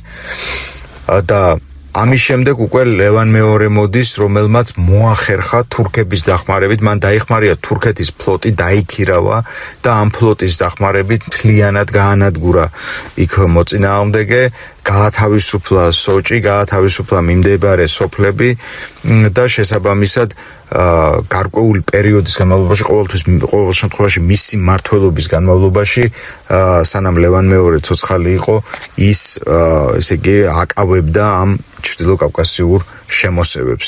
ეხლა მე ძალიან წინ წავედი ფაქტებში, უკვე ლევან მეორემდე მოვედი, მაგრამ აქ საგულისხმო სწორედ ეს ფაქტია, რატომ იბრძვის ვამეყ პირველი დადიანი, რატომ იბრძვის აფხაზეთის, ისტორიული აფხაზეთის ტერიტორიის დასაცავად და შემდეგ ლევან მეორე. რა ხდება? ამის პასუხი არის ძალიან მარტივი. სამეგრელოს სამთავრო, როგორც კი შეიქმნა, იმ დღიდან მოყოლებული ვიდრე მე-17 საუკუნემდე, თუ არ ვცდები, მე-17 საუკუნემდე ოდიშის სამთავროში შემოდიოდა აფხაზეთის სამთავრო. ანუ დადიანის ვასალი იყო შარვაშიძე. მე უკაცრავად მე არავის არ ვაყენებ შეურაცხყოფას, მე უბრალოდ ამ შემთხვევაში ვაკეთებ ფაქტის კონსტატირებას. ეს არის აბსოლუტურად დადასტურებული ისტორიული ფაქტი, რომ ოდიშის სამთავრო იყო ჰეგემონი აფხაზეთის სამთავროზე და მას ესე იგი ემორჩილებოდა შარვაშიძე. ამიტომ იყო ის, რომ სოჭისთვის იბრძოდნენ დადიანები.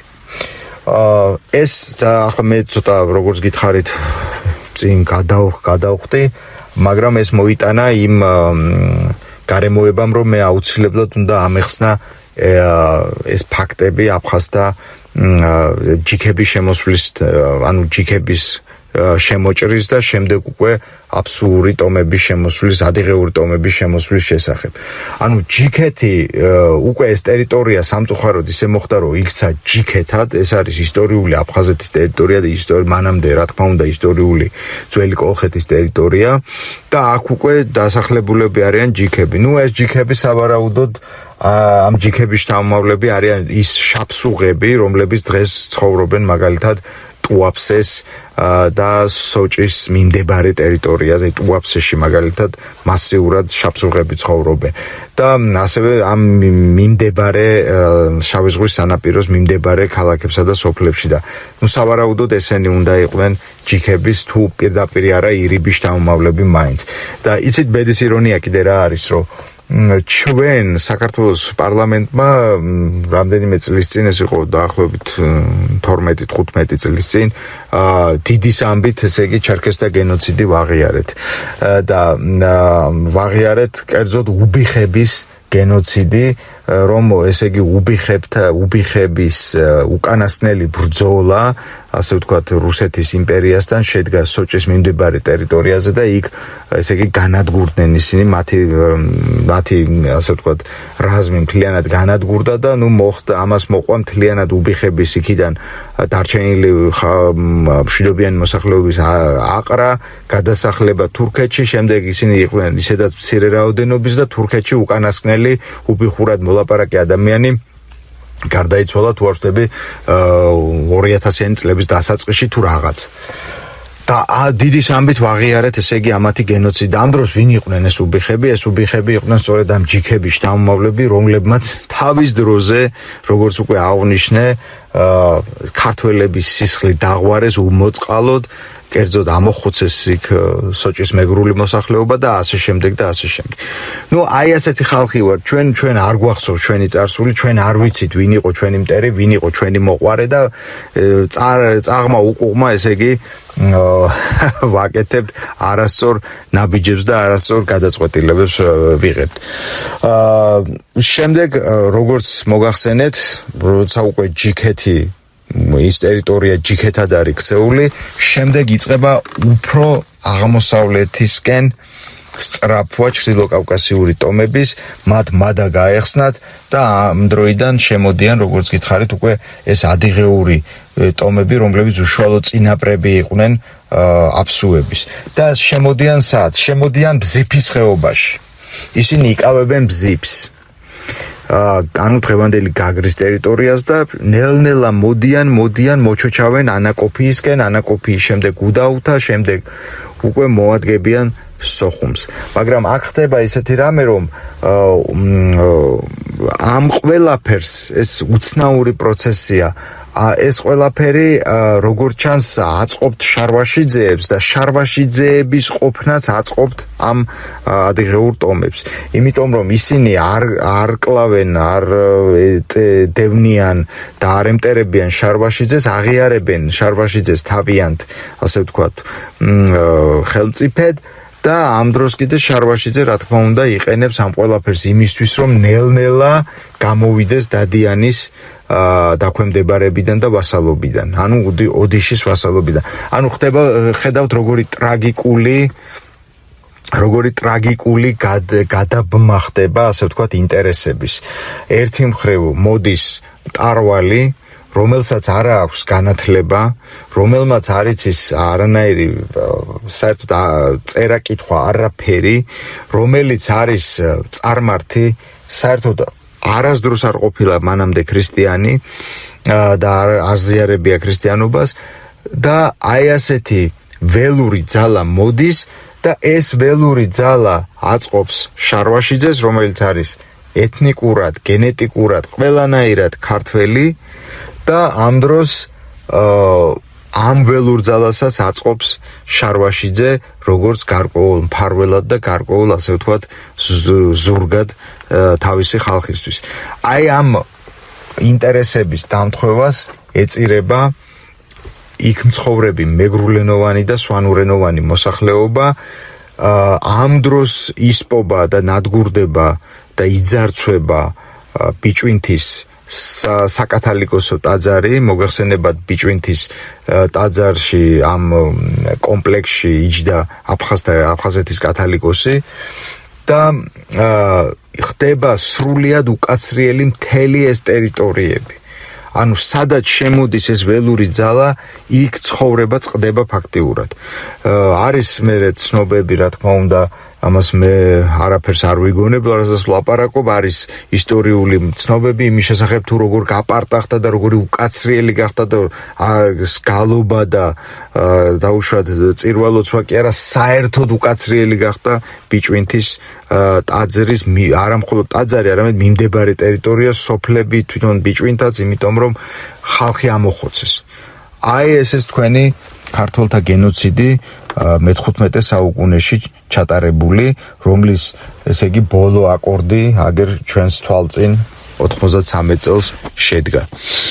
ასეთი ვითარება მოკლედ აფხაზეთში, აფხაზეთი მოიცვა სრულმა განუკითხაობამ და აფხაზეთი მოიცვა სრულმა ანარქიამ.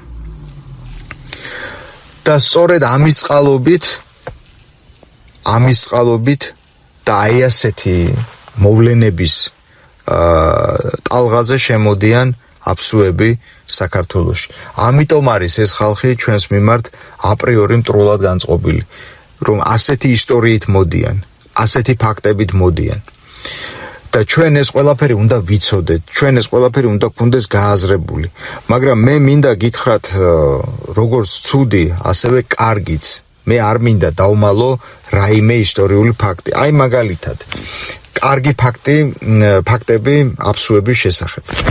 ეს ხალხი რომ შემოვიდა ცეცხლისა და מחვილით თავის დროზე და გააოხრა მთელი ეს ისტორიული აფხაზეთის და ისტორიული ოდიშის ტერიტორიები, ამის მერე ხდება მათი შემოსვლა ოჩამჩირის რაიონში, დღევანდელი ოჩამჩირის რაიონში. და ოჩამჩირეში ხდება უცნაური რამ, რაც მანამდე არ დაფიქსირებულა ქართველებსა და აფხაზებს შორის. ოჩამჩირეში შემოსულმა აფხაზებმა დაიწყეს ადაპტაცია ადგილობრივ მოსახლეობასთან. ანუ იმის ნაცვლად რომ დაუშვათ ისევ დარჩენილიყვნენ რაღაც ტრად, ცალკე ანკლავი ქონოდა, ცალკე ეცხოვრად, არ გაკარებოდნენ ადგილობრივებს, ამის ნაცვლად მათ დაიწყეს მათთან ურთიერთობა, აქტიურ ურთიერთობაში შესვლა და ეს ურთიერთობა პირველ რიგში გამოიხატა შერეული ოჯახების შექმნაში. და ვიზია საუბარი ოჩამჩირეში, საუბარია რა თქმა უნდა მეგრელებზე და მეგრელები და აფხაზები იწყებენ შერეული ოჯახების შექმნას, არის ერთმანეთთან მიმოსვლა, არის ერთმანეთთან ესე იგი დამოყრების და დაახლოების პროცესი და ამ პროცესში აფსუები ხდებიან ქრისტიანები. ოჩამჩირელი აფსუების შესახებ ყოველთვის გაგვიგია ალბათ ყველა ჩვენთაგანს, რომ ოჩამჩირელი აფსუები ყოველთვის ჯობდნენ გუდაუთელ აფსუებს. რატომ ხდებოდა ეს? რატომ იყო ასეთი აზრი ჩამოყალიბებული? იმიტომ რომ ამას აქვს ეს ისტორია, რომ ოჩამჩირეში ჩასახლებულმა აფსუებმა დაიწყეს მეგრელებთან ინტეგრაცია და შესაბამისად მეგრელებთან ინტეგრაციამ აუცილებლად მოიტანა მათი გაქრისტიანება. და ილორის ცნობილი სალოცავი, რომელიც ახლა ყველა ნებისმიერ ადამიანს რო კითხო საქართველოში, ეს არის სალოცავი აფხაზეთში. ეს არის სალოცავი ოდიშში. ეს არის ოდიშური სალოცავი, ძველ მეგრული სალოცავი, რომელიც აერთიანებდა სწორედ ამ ოჩამჩირელ აფსუებს და მეგრელებს და ასევე არა მხოლოდ ოჩამჩირელ აფსუებსა და მეგრელებს, არამედ ესაერთიანებდა ლაზებსაც, ესაერთიანებდა იმერლებსაც, გურულებსაც, მოკლედ მთელი დასავლეთ საქართველოს უმთავრესი წმინდა გიორგის უმთავრესი სალოცავი იყო ილორი, მაგრამ ამ შემთხვევაში ჩვენ გაინტერესებს სწორედ აფხაზურ მეგრული, ანუ აფხაზურ ქართული ურთიერთობის ჭრილში და სწორედ აი ამ ჭრილში ითამაშა ილორმა უდიდესი როლი.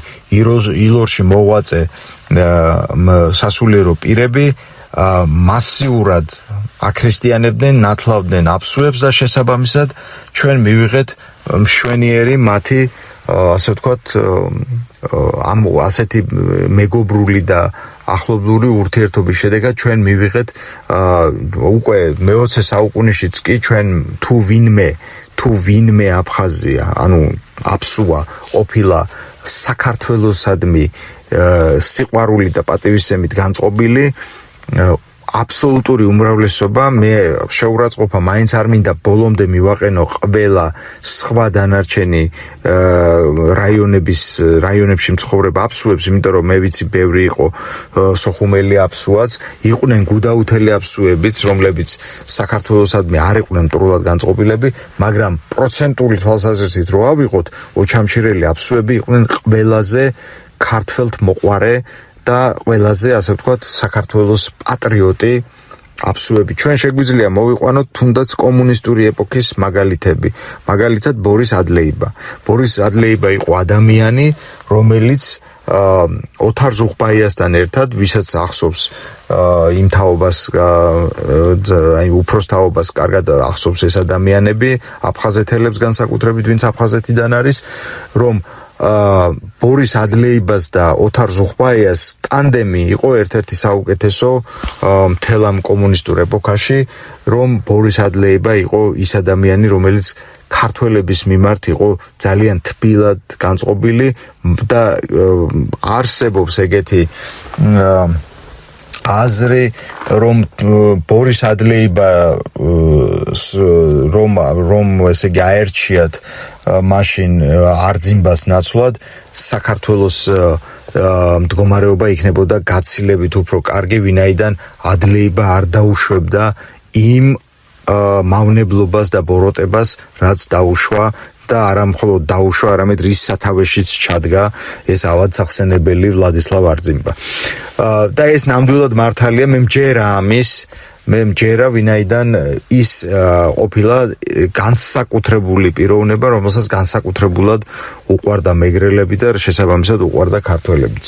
ამიტომ ჩვენ როდესაც ვლაპარაკობთ აფსუებზე, მათ ცუდთან ერთად ყოველთვის უნდა ვახსენოთ კარგიც და ნებისმიერ სხვა ნებისმიერ ეთნოსზე, ერზე საუბრის დროს ყოველთვის უნდა გავაკეთოთ ესეთი რამ, ვინაიდან არ უნდა დავემსგავსოთ ჩვენ მტრებს, ჩვენ უნდა ვიყოთ მათზე უკეთესები. მოკლედ ისევ რომ დაუბრუნდეთ შუა საუკუნეებს, როგორც ხედავთ, შარვაშიძეებმა გამოიყენეს მთელი ეს მდგომარეობა, მთელი ეს შემოსევები თავიანთ სასარგებლოდ და მათ ფაქტიურად თავიანთ სამსახურში ჩაიყენეს აფსუები. ბუნებრივია დროთა განმავლობაში აფსუებიც გარკვეული ნაწილი ყოველ შემთხვევაში მათი თუნდაც უკვე ნახსენები ოჩამჩირელი აფსუები გამოდგება მშვენიერ მაგალითად, ისინი განვითარდნენ, მათ ადაპტაცია განიცადეს ჩვენს საზოგადოებაში, მიიღეს ჩვენი ადაწესები, მიიღეს ჩვენი რელიგია და ასე ვთქვათ გაკეთილშობილდნენ. მაგრამ დარჩა ნაწილი, რომელიც ნახევრადველურ პირობებში აგრძელებდა ცხოვრებას. და როდესაც ეს გამოჩნდა, ასე ვთქვათ, აბსურდი მოსახლეობის გარკვეული ნაწილი, რომელიც გაქრისტიანდა და ნორმალურ, ასე ვთქვათ, ქრისტიანობას ამ შემთხვევაში ვახსენებ იმის გამო, რომ ეს გარკვეულად ამ ქრისტიანობამ მათში შემოიტანა ცივილიზაცია. თორე ახლა მე ამით არაფრის თქმა არ მინდა, სხვა სხვა რაღაც რელიგიების, ასე ვთქვათ, შეურაცხყოფის მიყენების ან რაღაც დამცირების. უბრალოდ ეს მოხდა მართლა ასე, როდესაც ისინი ფაქტიურად თავიანთ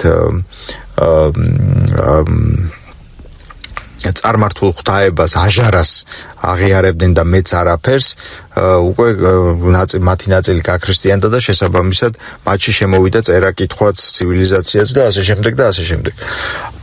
უკვე აი ამ ნაწილთან აფხაზი თავადები, მოდი ახლა გავიხსენოთ ვინ არიან აფხაზი თავადები. აფხაზი თავადები, ანუ ქართველები, იგივე აფხაზები, ეს ძირძველი აფხაზები, ანუ ისეთივე ქართველები, როგორც მეგრელები, სვანები და ასე შემდეგ.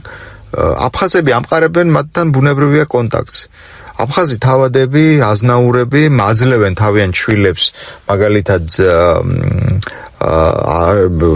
აღსაზრდელად აფსუა გლეხებს, ისევე როგორც მეგრელ გლეხებს.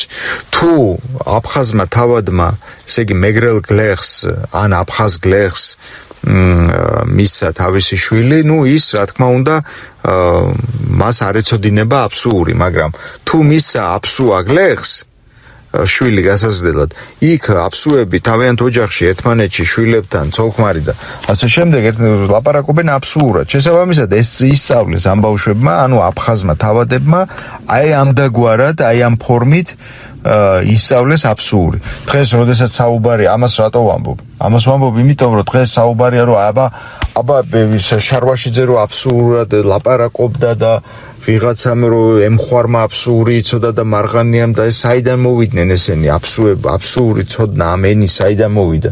აქედან მოვიდა, მეგობრებო, აქედან. გაშვილებებიდან, უბრალოდ ძუძუმტეებმა, აფსუა ძუძუმტეებმა, გლეხებმა ასწავლეს მათ აფსუური ენა და შესაბამისად გარდა იმისა რომ ძიძე ასე ვთქვათ ძიძები ყავდათ აფსუები გარდა ამისა ხო ქონდათ უბრალოდ ურთიერთობა ისედაც ყოველდღიური ურთიერთობა თუ არა ყოველკვირეული ურთიერთობა მაინც ხო ქონდათ ამ ხალხთან როგორც აფსუებმა ისწავლეს მეგრული და შვენივრად ლაპარაკობ დღემდეც კი აი ამ სეპარატისტულ და საზიზღარ გარემოშიც კი ძალიან ბევრმა აფხაზმა აფსუამ იცის მეგრული და მაშინ მით უმეტეს როდესაც ისწავლეს მათ მეგრული შესაბამისად მეგრელებმაც და აფხაზებმაც ანუ ძირძველმა აფხაზებმაც ისწავლეს აფსუური ეს ასე ვთქვათ ორმხრივი პროცესია ჩვეულებრივი ამბავია გაიხსენეთ არ წავიდეთ არსად შორს გავიხსენოთ თბილისში ძალიან ბევრმა განსაკუთრებით ძველ თაობაში ძალიან ბევრმა თბილისელმა იცოდა სომხური რატომ იმიტომ რომ სომხებთან ჰქონდათ ურთიერთობა მეგობრობდნენ იტალიური ეზოები ასე შემდეგ და ეს ბუნებრივი ამბავია და ამაში არაფერი ცუდი არ არის ზუსტად ასე ხდებოდა აქაც სხვა კი არაფერი არ მომხდარა აი ესეთ ბუნებრივად ძალიან მარტივად შეიძლება ყველაფრის ახსნა რაც შეეხება აფხაზეთს, რაც შეეხება აფხაზებს და რაც შეეხებათ აფსუებს.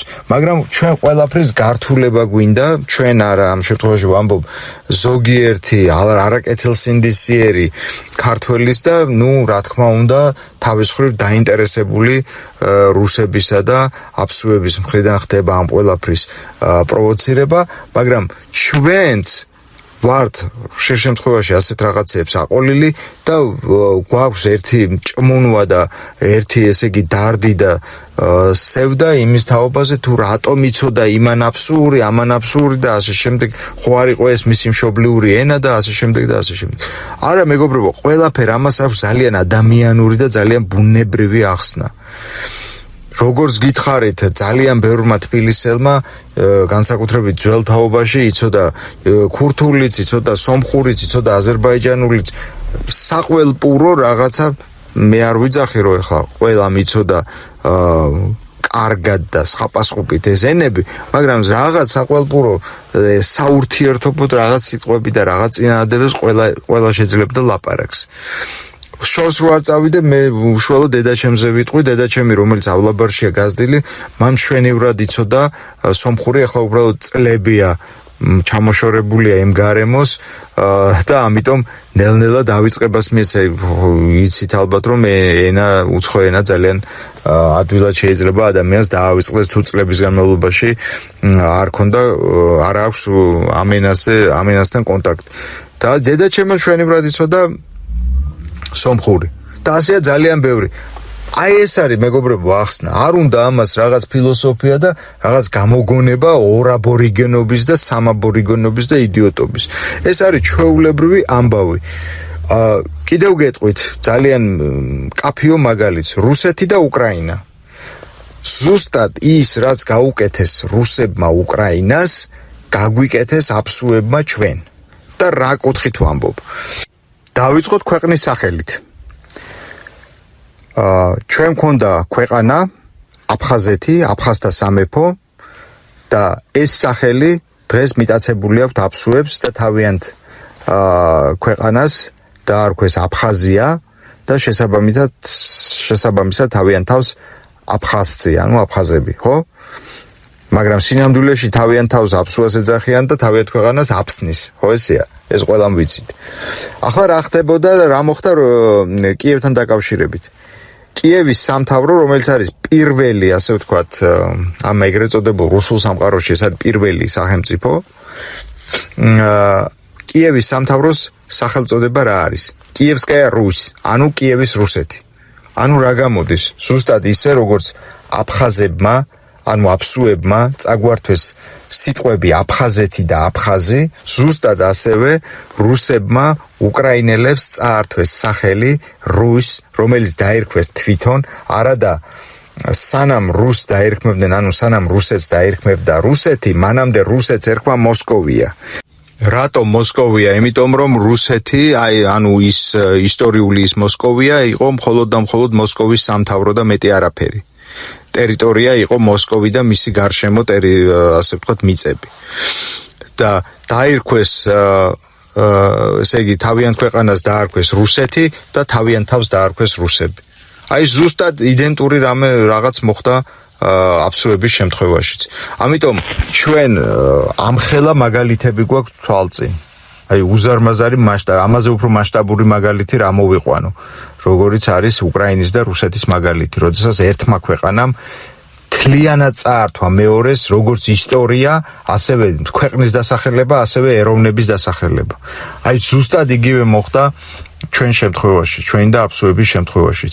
წაგვართვეს სახელი, წაგვართვეს ისტორია, წაგვართვეს სახელი, იმიტომ რომ დიდი სამბით ამტკიცებენ, რომ თვითონ არის ეს აფხაზები არიან თვითონ. წაგვართვეს ისტორია, იმიტომ რომ აგერ როგორც წინა გადაცემაში ვთქვი, ლეონ მეორის ჯილდოს ორდენები აქვთ, რომლითაც აჯილდოებენ კაციჭამია აფსუებს, რომლებიც ქართველების გენოციდში იღებდნენ მონაწილეობას და ასე შემდეგ და ასე შემდეგ. და მიტაცებული აქვთ შესაბამისად ჩვენი ერთ-ერთი კუთხის სახელი მიტაცებული აქვს თავიანთი ეთნოსის სახელად და თავიანთ თავს აფხაზებად მოიხსენიებენ საერთაშორისო ურთიერთობებში, თორემ თვითონ ძალიან კარგად ვიცით ჩვენც და მათაც, რომ თვითონ თავიანთ თავს ეძახიან აფსუებს და თავიანთ ამ არარსებულ ქვეყანას ეძახიან აფსნის. აფსნი აუცილებლად იქნებოდა ალბათ რაღაც დასახელება, რომელიც არსებობდა მაშინ შუა საუკუნეებში ჩრდილოეთ კავკასიაში. ასე რომ მეგობრებო, თუ ბრმები არა ვართ, რატომ უნდა დავებრმავოთ თვალი? ეს არის ჩვეულებრივი ამბავი, როგორც აღმოჩნდა სამწუხაროდ მსოფლიო ისტორიაში, როდესაც ერთი ეთნოსი, ერთი ხალხი იტაცებს მეორე ხალხის, მეორე ეთნოსის როგორც ისტორიას, ისე სახელწოდებას და ისე ყველაფერს ტრადიციებს და ასე შემდეგ და ასე შემდეგ. ამიტომ ჩვენ არ გვჭირდება ბორბლის გამოგონება, ეს ბორბალი გამოგონილია და ამ ბორბლის ავტორები არიან პირველ რიგში პავლე ინგოროყვა, ნიკო ბერძენიშვილი და სიმონ ჯანაშია და მოდით, ვებრძვით ამ ავტორიტეტულ სახელებს, ვაქცევთ მათ აფსუების და რუსების სამასხროდ მათ სახელებს და მოვიქცეთ ისე, როგორც ჩვენი ეროვნული ინტერესები გვკარნახობს და ჩვენი ეროვნული ინტერესი ამ შემთხვევაში ემთხვევა ობიექტურ ჭეშმარიტებას და ისტორიულ სინამდვილეს. აი ამაშია ჩვენი ძალა. არიან ქვეყნები, მაგალითად აზერბაიჯანელები, რომლებსაც უწევთ თეთრზე შავის თქმა. მაგალითად აზერბაიჯანელი ისტორიკოსები წარმატებით, ასე ვთქვათ, ბრჭყალებში წარმატებით ამტკიცებენ იმას, რომ თითქოს აზერბაიჯანელები ერი არის ალბანელების წინავე შამმოვალი ერი. რაც არის აბსურდი. გენეტიკურად, ეთნიკურად არანაირი ბმა აზერბაიჯანელებს, რომელიც არის თურქმანული ტომი, ისინი თურქულენოვანი ტომებია, არანაირი კავშირი არ აქვთ ალბანელებთან, ძველ ალბანელებთან, რომლებიც იყვნენ კავკასიის ერთ-ერთი აბორიგენი მოსახლეობა. მაგრამ ამის მიუხედავად, აზერბაიჯანელი ისტორიკოსები ერთხმად ამტკიცებენ, რომ ისინი, როგორც აღვნიშნე, ისინი არიან ალბანელების შთამომავლები. ანუ აზერბაიჯანელი ერი არის ალბანელი ერის შთამომავალი. და დარწმუნებული ვარ, მას არ ყავს ამ შემთხვევაში ოპონენტები არ ყავთ ამ აზერბაიჯანელი ისტორიკოსებს თვითონ აზერბაიჯანში. და ჩვენ რომლებსაც გვაქვს იმის ფუფუნება, რომ ჩვენს მხარეს იყოს არა მხოლოდ საერთაშორისო სამართლებრივი სისტემა დღევანდელი თანამედროვე, არამედ ჩვენს მხარეს იყოს ისტორიული სინამდვილეც, აი ამის ფუფუნება რომ გვაქვს, აი ასეთ ხალხს ყავს აი ასეთი ისტორიკოსები, ესეთი პოლიტიკოსები და ესეთი ზოგიერთი არასამთავრობო ორგანიზაციის წარმომადგენელი, რომელიც პირდაპირ წყალს ასხამს აფსუების და შესაბამისად რუსების წისქვილზე. აი ეს არის უბრალოდ არა მხოლოდ დასანანი და საწყენი და ეს არის უბრალოდ ამაზრზენი ფაქტი. და ასეთი ფაქტები რომ ხდება იმ ქვეყანაში, იმ ერში ძალიან რთულია კონდეს რაიმე ნათელი მომავლის იმედი. ამიტომ ჩვენ ასეთ ფაქტებს, აი ამ სიმახინჯეს უნდა ვებრძოლოთ მაქსიმალურად და უნდა ვებრძოლოთ ყველა ფრონტზე. იქნება ეს სოციალური ქსელი, იქნება ეს ტელემედია, რადიომედია, ჟურნალ-გაზეთები, იქნება ეს დაუშვათ თუნდაც იგივე სამეცნიერო ფურცლები. ყველაზე მეტად მე აი ეს მინდა რომ სამეცნიერო წრეში ისტორიოგრაფების წრეში მოხდეს პირველ რიგში აი ამ სიმახინჯის დამარცხება. ქართველმა ისტორიკოსებმა საღად მოაზროვნე, ობიექტურად მოაზროვნე ისტორიკოსებმა უნდა დაძლიონ ეს სიმახინჯე და პირველ რიგში მათ უნდა დაამარცხონ ეს სიმახინჯე. წინააღმდეგ შემთხვევაში გეუბნებით ჩვენ ხვდებით უბრალოდ დასაცინი ერი და აჭრელებულია კიდეც სოციალური ქსელები აფსუების და რუსების დამცინავი ვიდეო მიმართვებით და დამცინავი რაღაც ესე იგი კოლაჟებით ქართველების მისამართით. რატომ? იმიტომ რომ ჩვენ ვართ ხალხი, რომელიც ჩვენ საკუთარ თავს ვებრძვით. მიდრეკილები ვართ სუიციდისკენ. ასეთი მიდგომით და ასეთი აზროვნებით ჩვენ ვერასდროს ვერ დავიბრუნებთ აფხაზეთს. აი ყველაზე ნათელი მაგალითი რომ ვთქვათ, დღეს განსაკუთრებით გააქტიურებულია ქართულ პოლიტიკურ კლასში იდეა აფსუებთან ერთად რაღაც სახელმწიფოთა კავშირის ჩამოყალიბების შესახებ. ანუ გარკვეული კონფედერაციის შექმნის შესახებ. რა არის კონფედერაცია? კონფედერაცია ეს არის ორი ან მეტი სახელმწიფოს კავშირი. ხას უსვამ ორი ან მეტი დამოუკიდებელი სახელმწიფოს კავშირი. ეს არ არის ფედერაცია, მეგობრებო. ფედერაცია არის საკავშირო სახელმწიფო. როდესაც სახელმწიფო არის ერთი და მასში სუბიექტების ავტონომიების სახით შედის ყველა დანარჩენი რეგიონი. ამდენად კონფედერაციაზე საუბარი ავტომატურად ნიშნავს იმას, რომ ჩვენ უნდა ვაღიაროთ აფსუების დამოუკიდებლობა, უნდა ვაღიაროთ მათი სუვერენიტეტი და ჩვენი ხელშეწყობით ვაქციოთ ისინი საერთაშორისო პოლიტიკისა და სამართლის სუბიექტებად. აი მეგობრებო, რა შედეგი მოაქვს გაყალბებული ისტორიის სწავლებას და გაყალბებული ისტორიის ჩაგონებას ადამიანებში. ისტორიკოსების მიერ წამოწყებული ესტაფეტა წყალებში წარმატებით გააგრძელეს პოლიტიკოსებმა.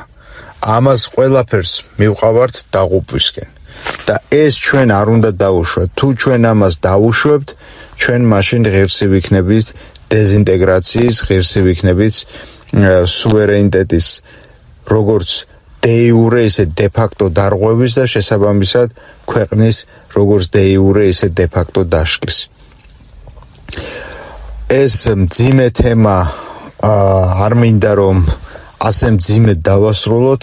მე მაინც მინდა რომ იმედი დავიტოვო, რომ საღიაზრი გაიმარჯვებს ქართულ ისტორიოგრაფიაში პირველ რიგში და ქართული ისტორიოგრაფია შეძლებს ამ საღიაზრის დამკვიდრებას ქართულ საზოგადოებაში და შესაბამისად ქართული საზოგადოებაც გამოზრდის ისეთ პოლიტიკურ კლასს, რომელიც არ დაუშვებს მსგავს პრეცედენტს საქართველოს რღვევას, ქართული სახელმწიფოებრიობის რღვევას და ქართული სახელმწიფოებრიობის დასამარებას. დღეისთვის სულ ეს იყო მეგობრებო, რაც მინდოდა მეთქვა. გემშვიდობებით, საუკეთესო სურვილებით, ჩვენ აუცილებლად შევხვდებით ახალი და საინტერესო თემებით. გმადლობთ ყურადღებისთვის.